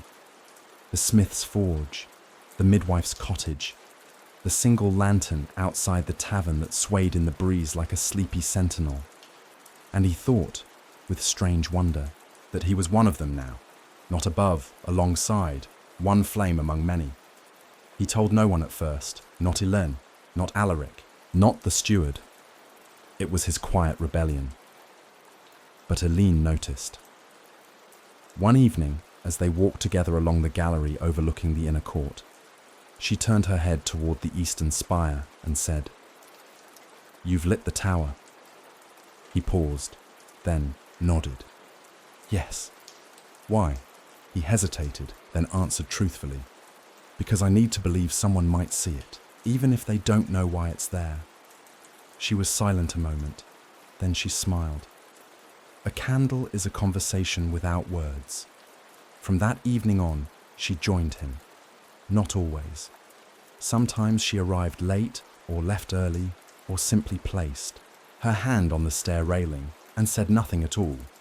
But the tower was no longer his alone.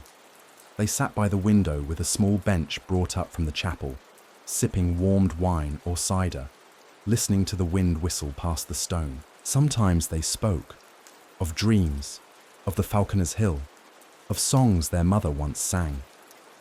Sometimes they said nothing at all, letting the silence between them rest like a blanket, warm and weightless. And once, on a night when the sky was so clear the stars seemed to shimmer with breath, Elric said, "Do you think they see it?" Eileen looked out the window. "Not always with their eyes, but yes." He turned to her. "Then what does it mean to them?" She touched the glass gently. "That someone up here remembers. That someone up here still listens." The candle burned low that night. And even after they left, he did not snuff it. Let it speak until it spoke no more. On the following market day, the housekeeper came to Elric with a curious parcel. "It's from the village, my lord," she said, placing it before him. No name, no coin, just this. Inside was a small wooden lantern, hand-carved, rough in shape, but carefully made. A message was etched along its base in simple letters. "If you light yours, we'll light ours." That evening, from the eastern watchtower, Elric looked out across the hills and saw 10, then 20, then nearly 40 small lights flickering back. In windows, on posts, along paths, like stars fallen to earth. He said nothing, only lit the candle once more and left the window open. It was a quiet afternoon when the snow returned, not in gusts or flurries, but in a soft, steady fall, like flour shaken from the hand of some gentle god. The sky, pale and still, seemed to lower itself gently over Whitmere, casting the manor and its lands into a dreamlike hush. The very sound of footfalls faded, muffled beneath the growing white. Elric stood by the narrow window of his study, watching the flakes drift in patterns too intricate to follow. Somewhere below, he heard the low murmur of stable hands preparing straw and the clang of a forge reheating for evening tools. Life continued, as it always did, but within the thick walls of the manor, the stillness took root, and in that stillness came memory. It arrived without warning, as it often did. A scent, pine sap warming on the hearth, a note of birdsong from a sparrow perched outside the shutter, a shape in the falling snow. Julian. His brother's name had not been spoken aloud, in years, perhaps decades, not because it was forbidden, nor because there was shame, but because some silences become a form of reverence. There are people whose absence becomes so absolute, so complete, that even their memory is handled like glass. But Julian had not always been absence. He had once been presence, pure, bright, irrepressible, 2 years older than Elric, but wild where Elric was cautious, golden where Elric was pale, fierce where Elric was measured. He had laughed loudly, told stories with too much embellishment, sang off-key, rode too fast, and kissed the baker's daughter behind the chapel wall. He had lived, and then one winter, much like this one, he had died. A fever, sudden, relentless. There had been snow that week too. Elric remembered staring out at it from the chapel as the monks prayed over his brother's still form, wondering how something so beautiful could continue while something so beloved ended. That was the day Elric became the heir, and the day his silence began. He had not been ready. How could he be? At 15, his world had been stories and stables, dreams of song and sky. But with Julian gone, those dreams had been folded away like summer garments, set aside, never again unpacked. He had done what was asked. He had studied, learned the titles, met the lords, memorized the bloodlines, spoken in council with a voice too deep for his youth, too weary for his years, and he had succeeded. Magnificently, some said. But beneath the polished manners, beneath the robes, there had always been a shadow. A space beside him that no counsel or conquest could fill. The space of the second son who never became the first. Later that evening, as the snow continued to fall and candles flickered in the corridor sconces, Elric wandered the manor until he found himself outside the west tower stair. The air was colder here, the stones less worn. Few came this way now. But at the very top, behind a narrow wooden door, was a small chamber once used as a reading room. It had been Julian's favourite. He had called it his citadel of mischief. The door creaked as Elric opened it. Inside, the room was much as he remembered.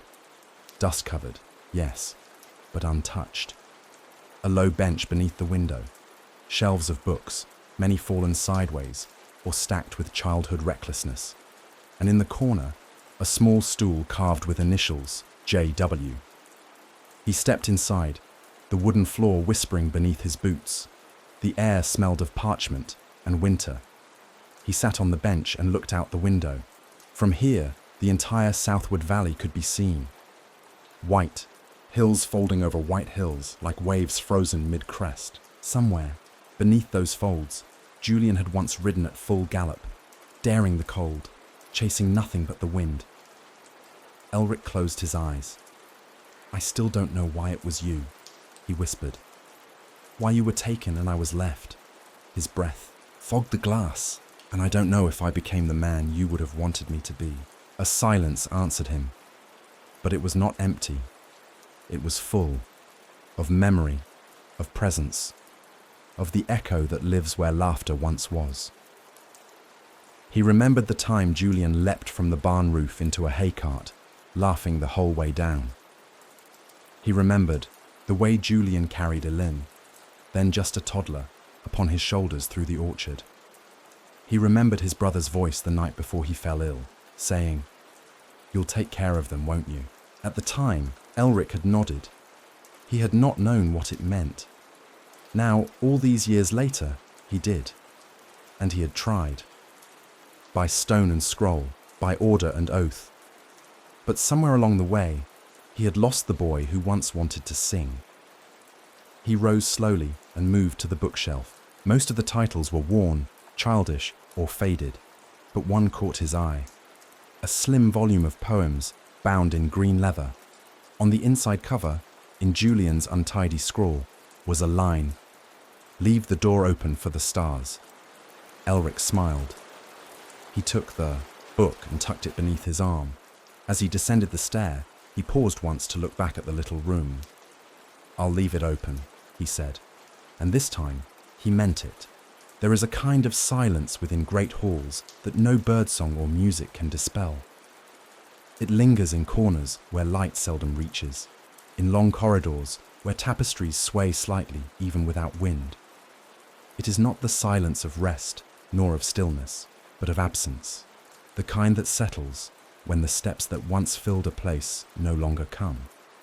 And for many years, that was the silence that haunted Whitmere.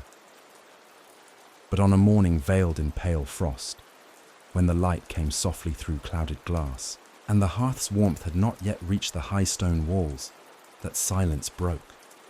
Not with fanfare, not with horns or banners, but with footsteps. Slow at first, unfamiliar, yet steady. They came from the main corridor, boots on flagstone, the pace even, measured, yet not the rhythm of a servant or steward. It was the walk of someone who did not rush, but also did not hesitate. Elric looked up from his seat near the solar fire, and there, framed by the arched doorway, stood Alaric, his eldest son.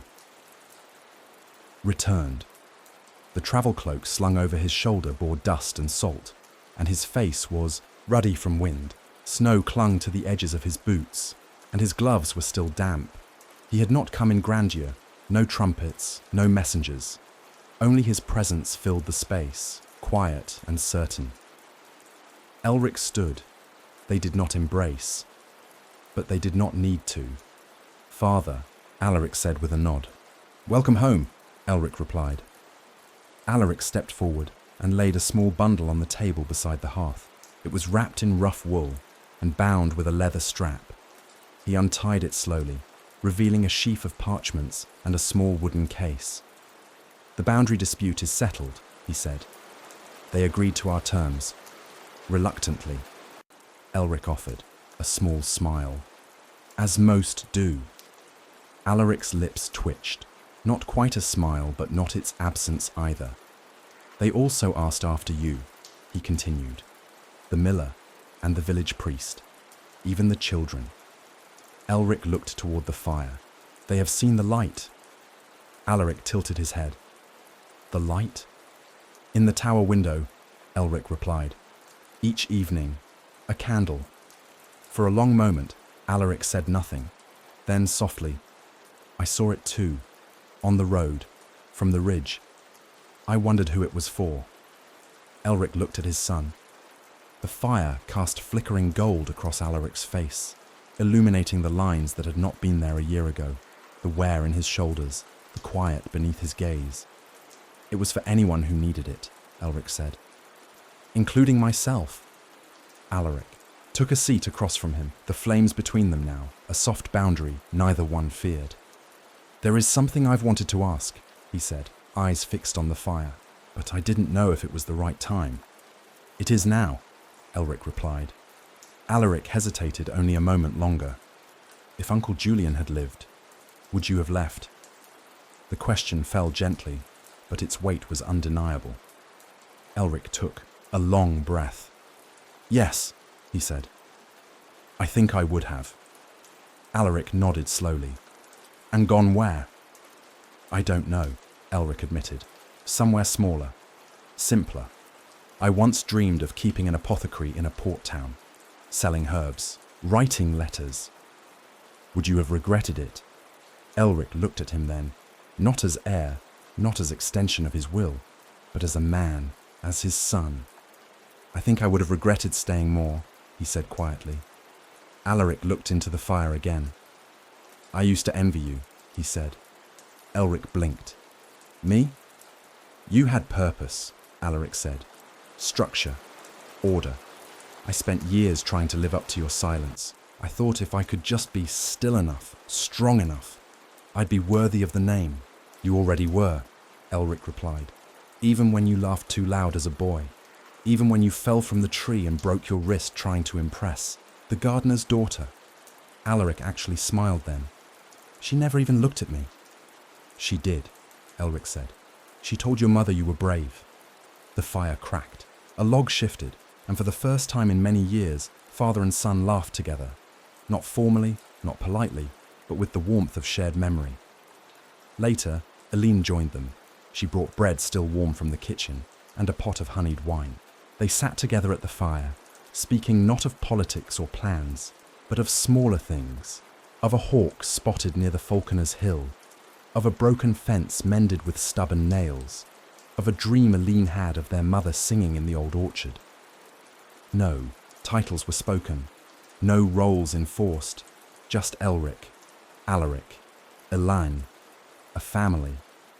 The sound of their footsteps together, crossing rugs, moving between rooms, echoing softly in halls that had known only quiet, changed the air itself. Whitmere no longer seemed quite so heavy, not quite so still. And that night, when Elric climbed the narrow stairs to the watchtower, he did not light the candle alone. Alaric carried the lantern. Aline brought the new wick. Together they placed the light in the window, and far below, across the snowy hills, the village answered with its own flickers, one by one, like stars rekindled in a sky that had waited too long. The Hall of Tapestries in Whitmere lay within the south wing, a long and narrow passage where the sun struck the floor in golden stripes at midday, warming the stone enough that one could sit there without shivering. It had once been a place of pride, lined with woolen and silk works telling the story of House Whitmere across generations. Battles, marriages, processions, and pilgrimages, all frozen in stitch. But over time, the hall had fallen out of use. Moths had nibbled at the corners, threads had come loose. The dye of some panels had faded into soft ghosts of colour. A few of the tapestries had been removed altogether, deemed too frayed or stained, and were rolled in storage, forgotten in cedar-scented closets behind the chapel. Elric had not walked the hall in many years, but that morning, drawn by a memory he could not name, he found himself there. The air smelled faintly of wool and dust. Light filtered gently through high windows, illuminating specks that danced in the stillness.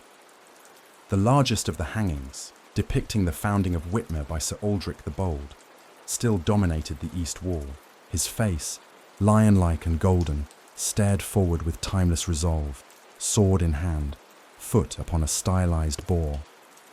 Beside him, the smaller scenes, a hunting party beneath autumn leaves, Lady Alarin blessing the chapel stones, the signing of a peace, a cord under a white banner, all carefully preserved, all carefully curated. Elric moved slowly past them. It wasn't until he reached the final panel, smaller, less vibrant, hung in partial shadow, that he paused. The border had come slightly loose, and a corner drooped like the edge of a forgotten page. Unlike the others, this one had no noble face, no war, no celebration. Instead, it showed a table, a plain wooden one, placed beside a hearth. Seated around, it were three figures, indistinct, humble, faceless.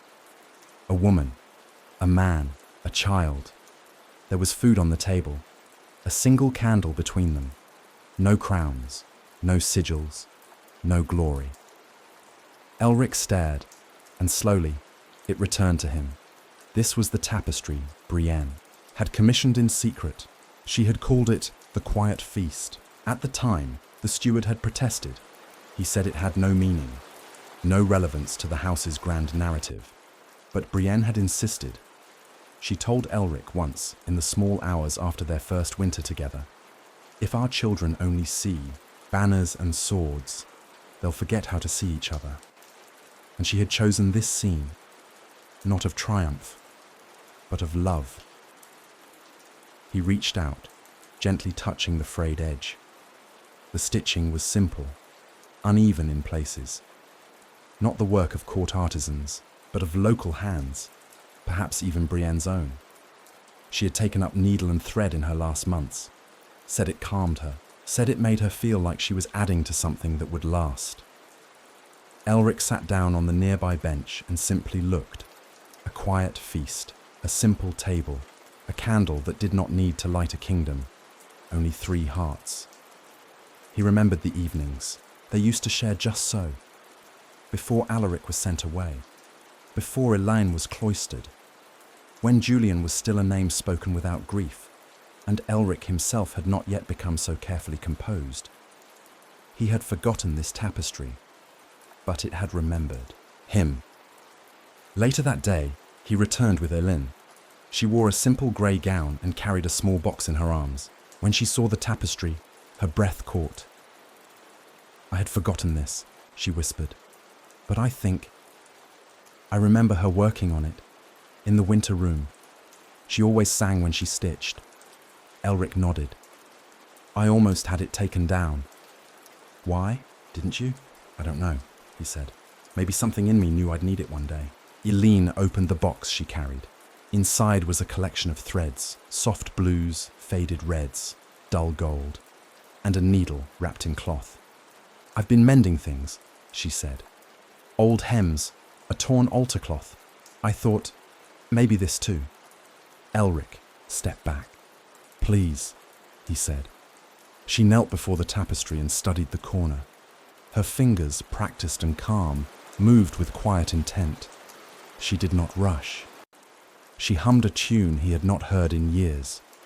One Brienne used to sing while combing Eileen's hair, the same lullaby that once floated through the orchard windows at dusk.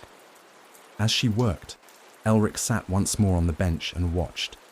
He felt no urge to speak, only to witness. Thread by thread, the tapestry was made whole, and though the world outside remained as it had, cold, complex, unyielding, within that small corner of stone and wool, something true had been restored. Later, Alaric joined them. He said nothing at first, but after a while, sat on the floor beside Elaine and passed her a new skein of thread when she needed it. He did not know the song, but he listened. As they worked, Elric closed his eyes. He imagined the scene now as part of the tapestry itself. A father, a daughter, a son. Not feasting, not ruling, not triumphing. Simply being. And as the candlelight caught the repaired corner and made it shimmer faintly once more, Elric thought perhaps this, more than any crown or sword, was the true legacy of Whitmere. A single thread, gently restored, in the hands of those who remembered love. The northern tower of Whitmere Hall was seldom visited. Its stone staircase wound higher than the chapel's spire, and the draught through its arrow-slit windows made even the boldest servant think twice about lingering there. The wooden floorboards at the top level creaked like old bones, and the iron locks that secured its inner chamber had rusted slightly with time. And yet, it was here that Lord Elric found himself one crisp, brittle afternoon, carrying a brass key that had hung around his neck since his father's passing. The key opened a chest.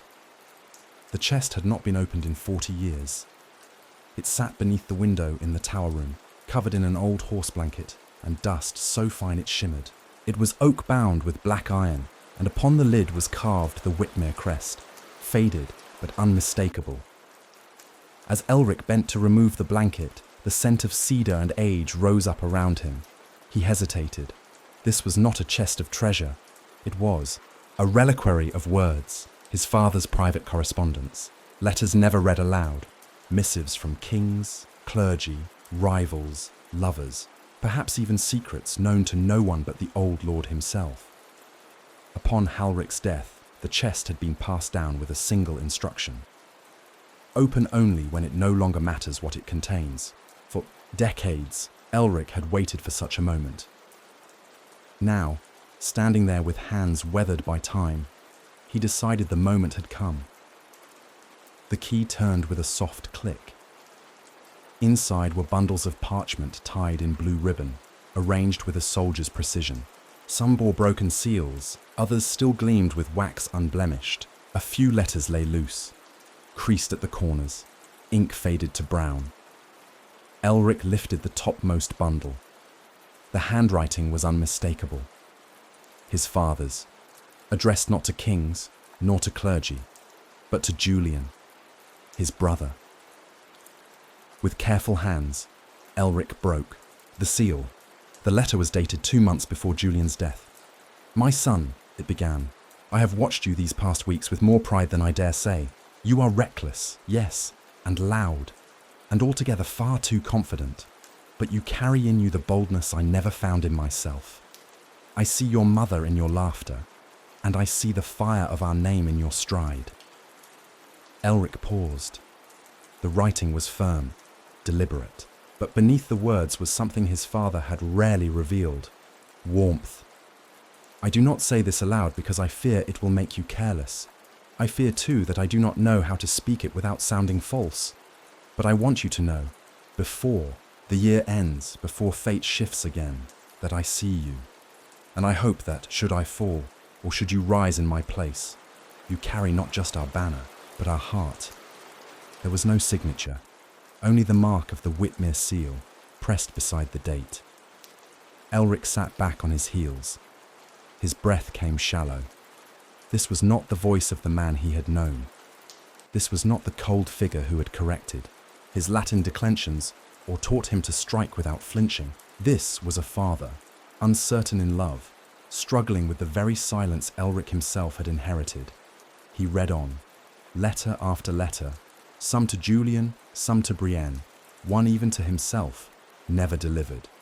In that one, dated just days after Elric's first council meeting as Lord, his father had written, "You do not know this, but I watched from the chamber behind the gallery. I heard your voice falter, then strengthen. You chose your words carefully, too carefully. Like a man trying not to drown, you will learn. And when you do, I pray you learn how to speak not just for the house, but for your soul." Elric pressed the paper to his chest and wept. Not loudly, not with anguish, but with the soft sorrow of someone who has finally heard the words he waited half a lifetime to receive. As the sun moved beyond the tower window, casting long fingers of gold across the chamber, he read each letter. Some were unfinished, some were harsh, some were full of longing, but all were real, and in their reality, Elric found not just his father, but himself. The seal between them, once made of silence and fear, had been broken. He took several of the letters, carefully placed them into a smaller satchel, and descended the tower steps with slow, steady movements.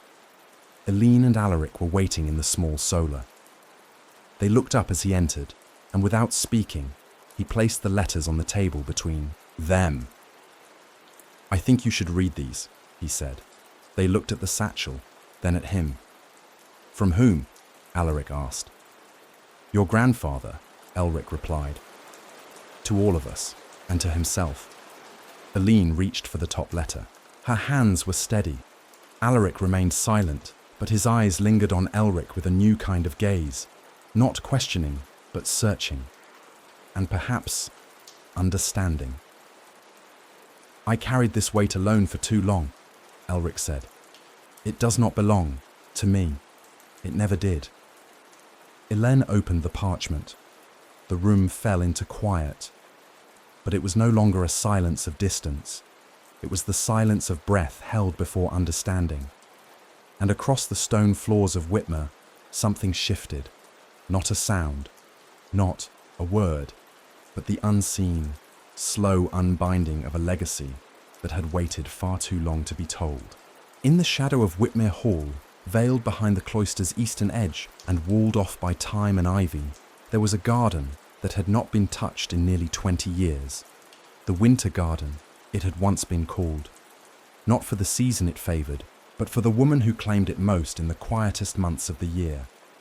Brienne. It was her sanctuary. Before illness found her bones. Before sorrow found Elric's heart.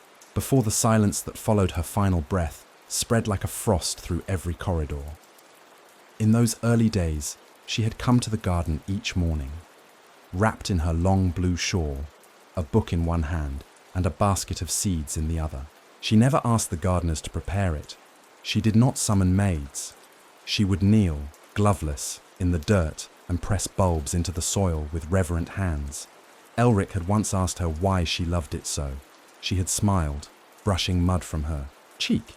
"Because nothing in here asks for anything but time." When she passed, Elric locked the iron gate with his own hand. The garden faded from mention. It became a place of ghosts. But on the 22nd day of Icewake, with the manor cloaked in grey light and the bare trees rattling faintly in the wind, Eileen stood at her father's door, a small key in her hand. "I found this in Mother's psalter," she said. Elric looked down at the key.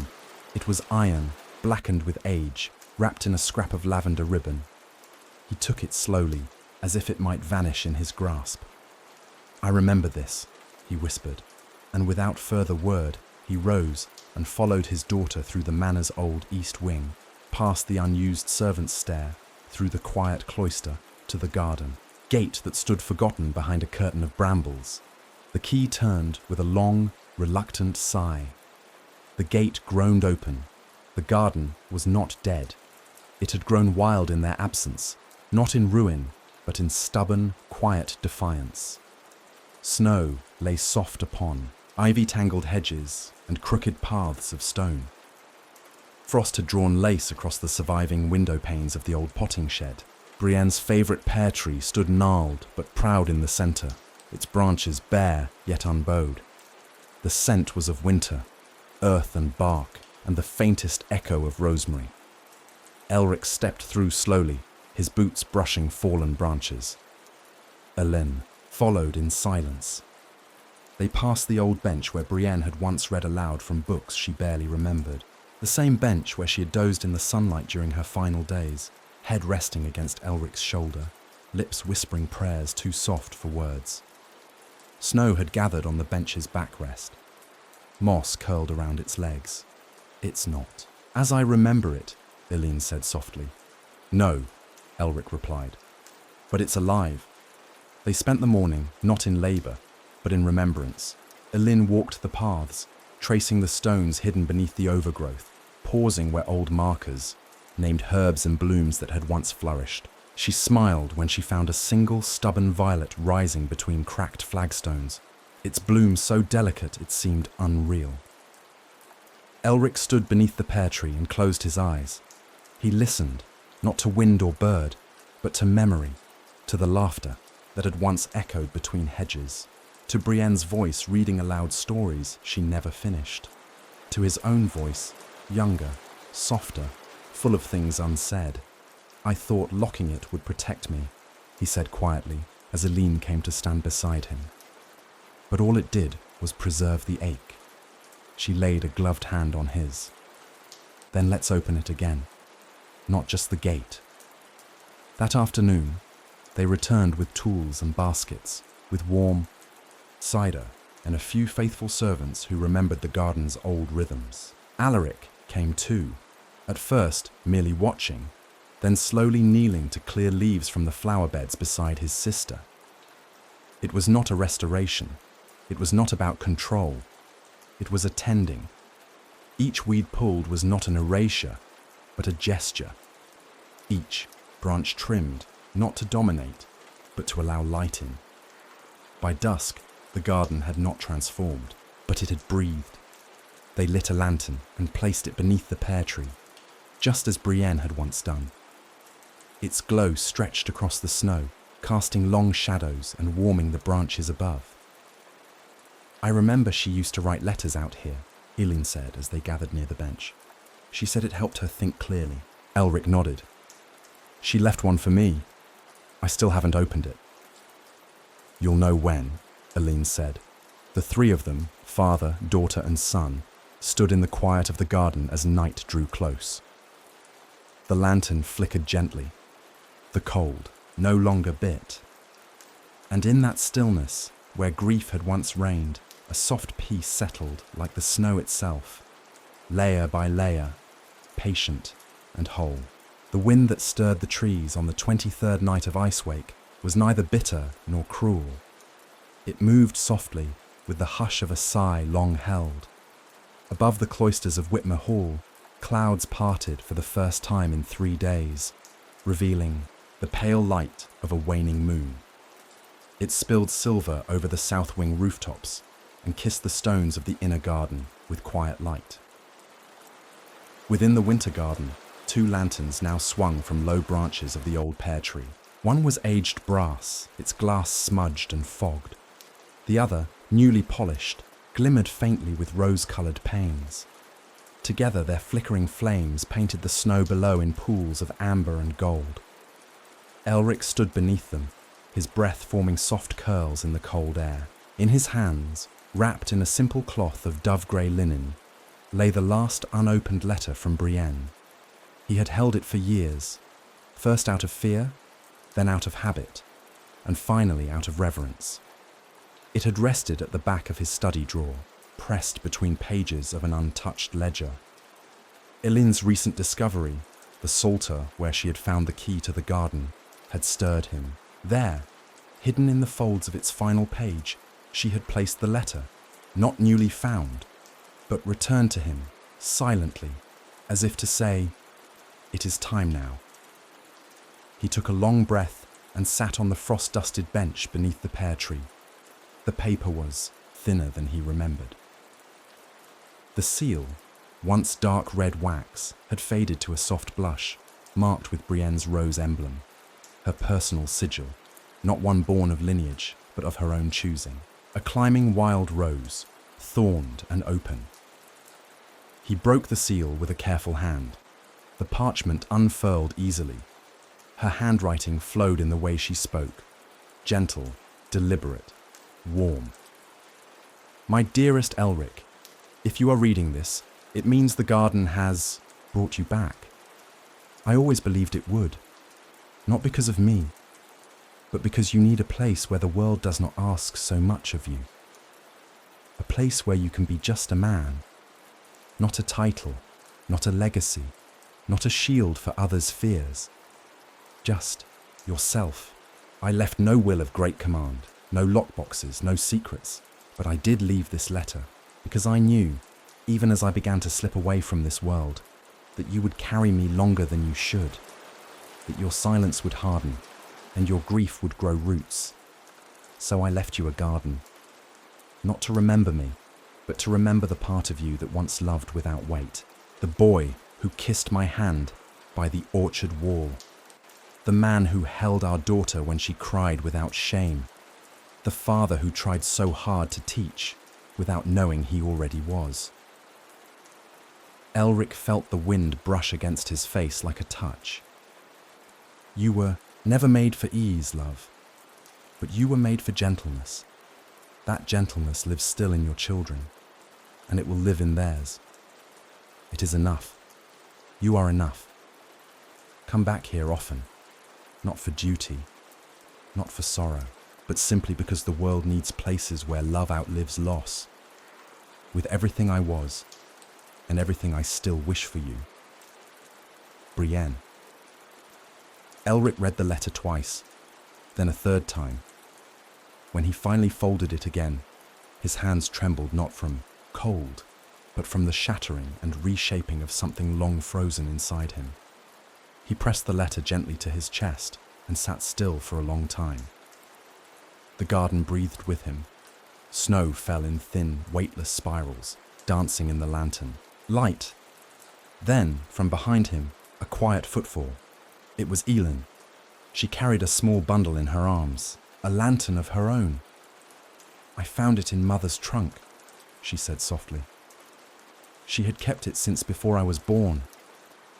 I think she meant for it to be added here. Together, they hung the lantern beside the others. 3 now. 3 lights. 3 lives, woven together, not in grandeur, in memory.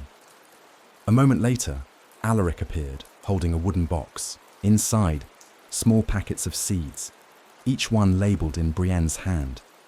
Hellebore, sage, violet. He knelt beside the rosebush they had planted the day before and began pressing seeds gently into the earth. No one spoke. There was no need. By the time the third lantern's flame caught fully, the winter garden glowed with a quiet radiance that reached even the highest tower windows.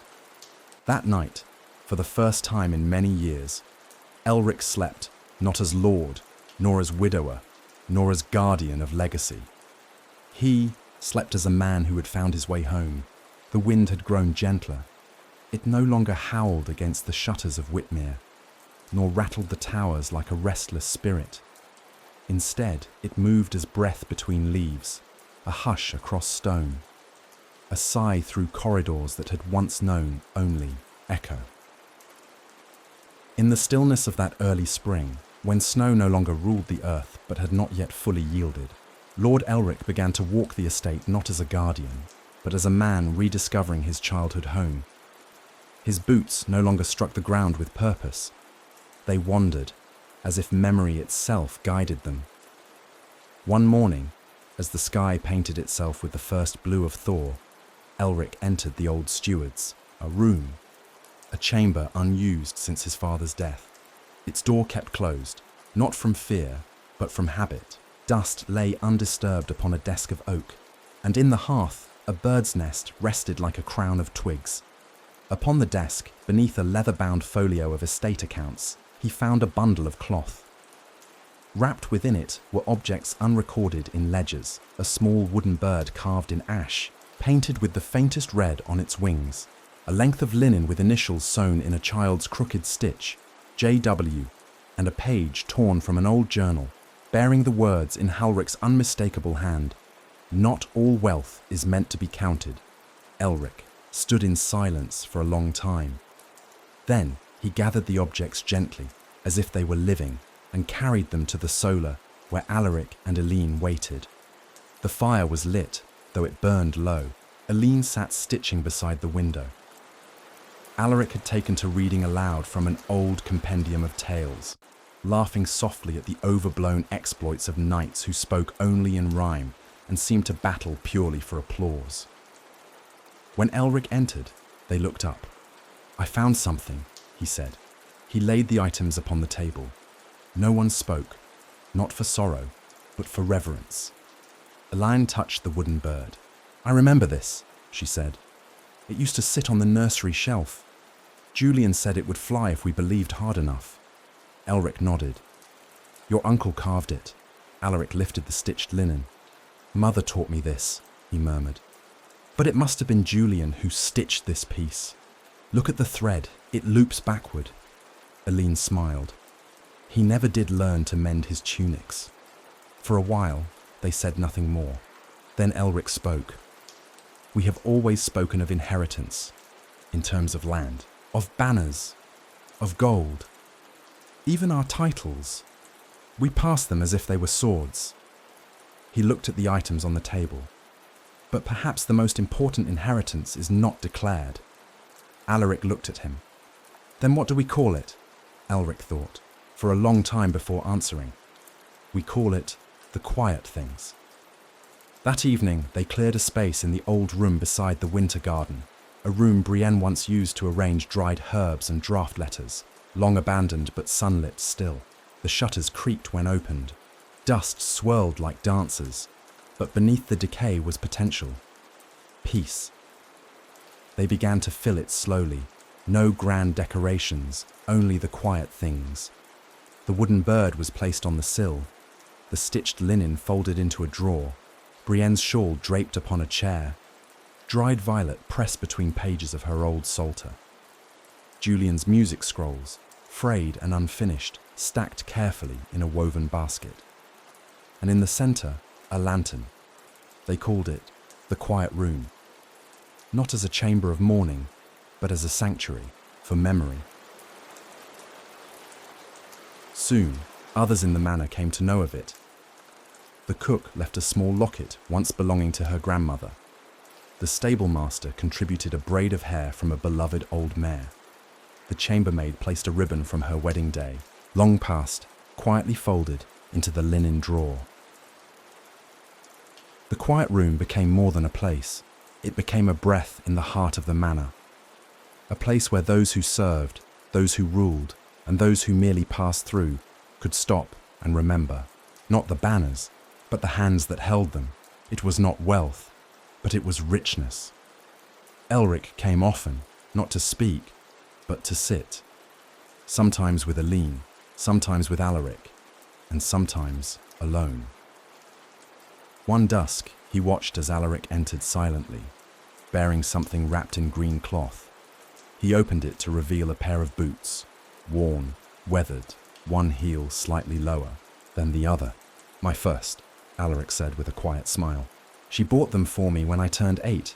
Said a man must know the feel of leather if he is to walk long roads.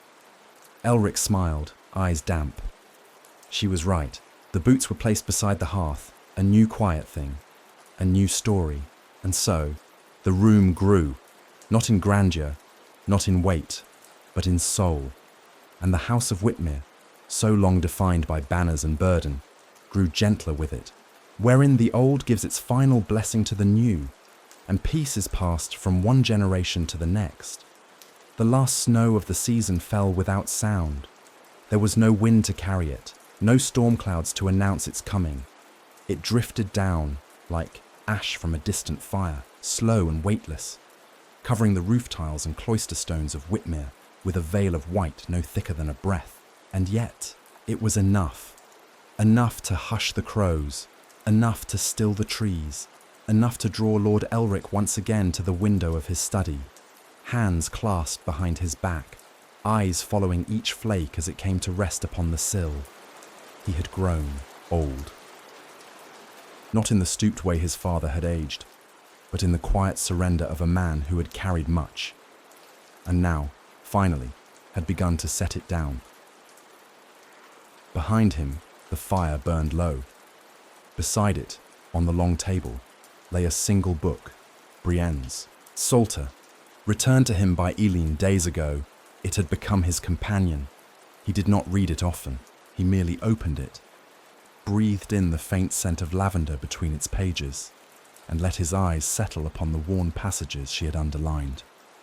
And there, on a page near the back, written in her own hand, he had found it. A blessing, a benediction, penned not for grandeur, but for the soul of the house she loved. He had not wept when he read it, but his breath had caught, and something within him, a knot long held, had finally loosened.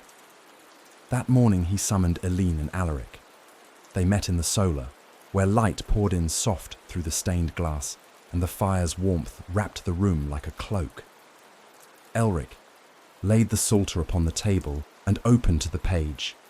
She wrote this in the winter before her passing, he said, not to be read at a funeral, not carved in stone, only to be found when the house was ready.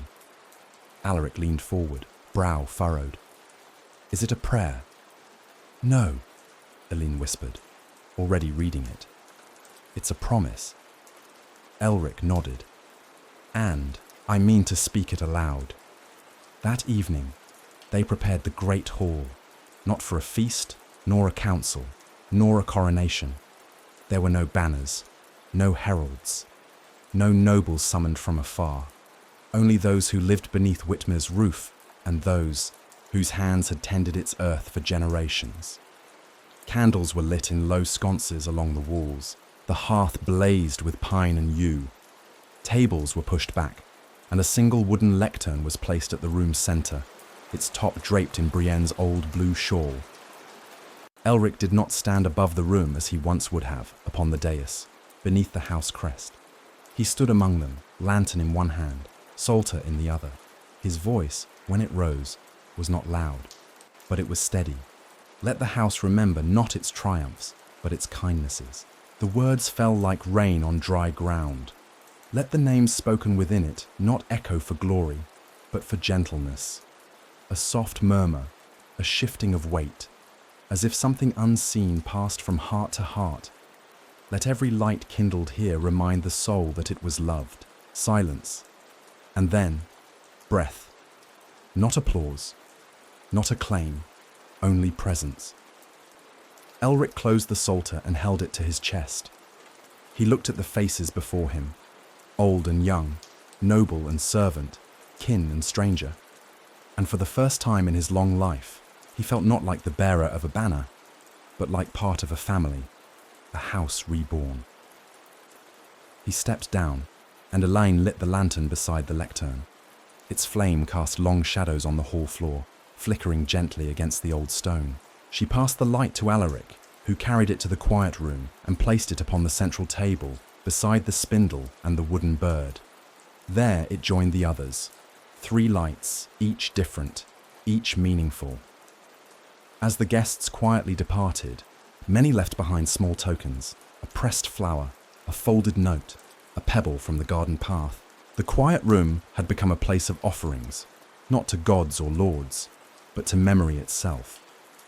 That night, as the last embers faded in the hearth and snow continued to fall in lazy spirals outside the high windows, Elric returned alone to the quiet room. He did not speak. He did not write. He simply sat. The psalter rested beside him, closed now, its blessing spoken, its promise fulfilled. And as he closed his eyes beneath the soft glow of the lantern's flame, the silence around him was no longer empty. It was full of all the quiet things that make a life whole, wherein the quiet things are passed gently into future hands, and a house remembers not its gold, but its grace. There is a time near the end of winter when the world begins to listen. It listens not for the call of spring, but for the breath that precedes it, the faint stirring beneath soil, the unseen push of sap rising through bare limbs, the quiet hum of life preparing to return. At Whitmere, that breath had begun to move through the corridors, not with haste, not with trumpets, but with gentle rhythm. Doors opened more often now. The scent of bread from the kitchens floated past the scullery and lingered by the chapel steps.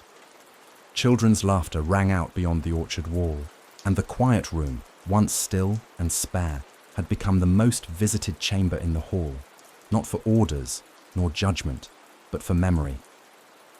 Lord Elric stood at the threshold of that very room, one pale dawn, his hand resting on the doorframe carved by craftsmen long gone. He had grown thinner these last months, but not weak. There was a strength in him now, unlike the kind forged in battle. It was not loud. It did not command. It simply was, the strength of soil, of time, of roots that do not shout, but never release their hold. In the center of the room, 3 lanterns still burned. He stepped in quietly, letting the silence fold around him. The bench beside the window held a book left open to a half-finished letter.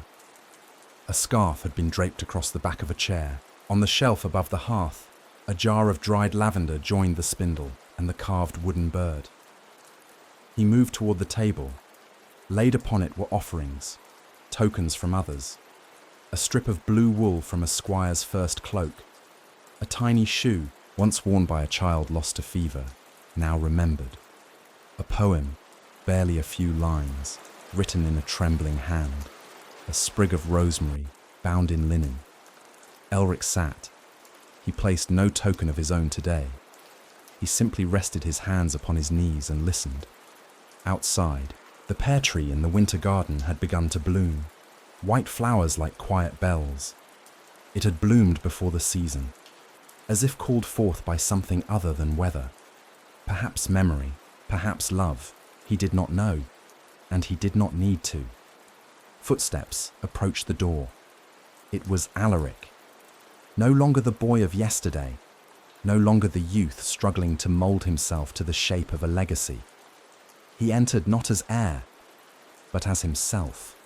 Behind him came Elaine, a basket of early herbs in her arm. They said nothing at first. Then Elric spoke. "We've written a new ledger." Elric raised a brow. "A true one?" he asked, half smiling. Elric nodded. "Not of coin, of people, stories, things kept." Elaine unwrapped a sheet of parchment. The heading read, "The Book of Quiet Things." Names followed. Dates, not of victories, but of moments. The day Thomas returned from war and planted a vine for his wife. The first bread shared with the village after the harsh winter of frost fell. Elaine's letter to a grieving mother. A song sung by lantern light. Author unknown. Elric read them one by one. By the time he reached the bottom of the page, the light in the room had shifted. The lantern flames flickered, as if moved by breath. Not from the window. From within. He nodded. "Then Whitmere will be remembered." Elric placed the book beside the psalter, not above it, beside. Later that day, Elric returned to the winter garden. The bench beneath the tree was warm with sun. He sat, eyes half closed, listening to the buzz of the first bees, the creak of ivy shifting. On stone, the far-off voices of children running down the lane. Beside him, the branch of the pear tree lowered gently under the weight of new blossoms. He reached out and touched one, fingers light. And for a moment, just a moment, he felt Brienne's hand in his. He did not speak. He did not cry. He simply smiled. As night fell, Elric returned to the quiet room. He lit the lanterns one by one. He opened the ledger and he wrote, "This evening, the Lord sat beneath the tree and smiled at something no one else could see." Epilogue. The house. That remembered years passed and Whitmere endured, not because of power, but because of gentleness. No battles were fought for its walls. No kings called for its armies, but people came to sit in its garden, to place a hand upon the spindle, to read the Book of Quiet Things. And in the hall, every evening, someone lit a lantern. No one said why, no one needed to, because where the light lingers, so too does love. And in that, nothing is truly lost, only remembered.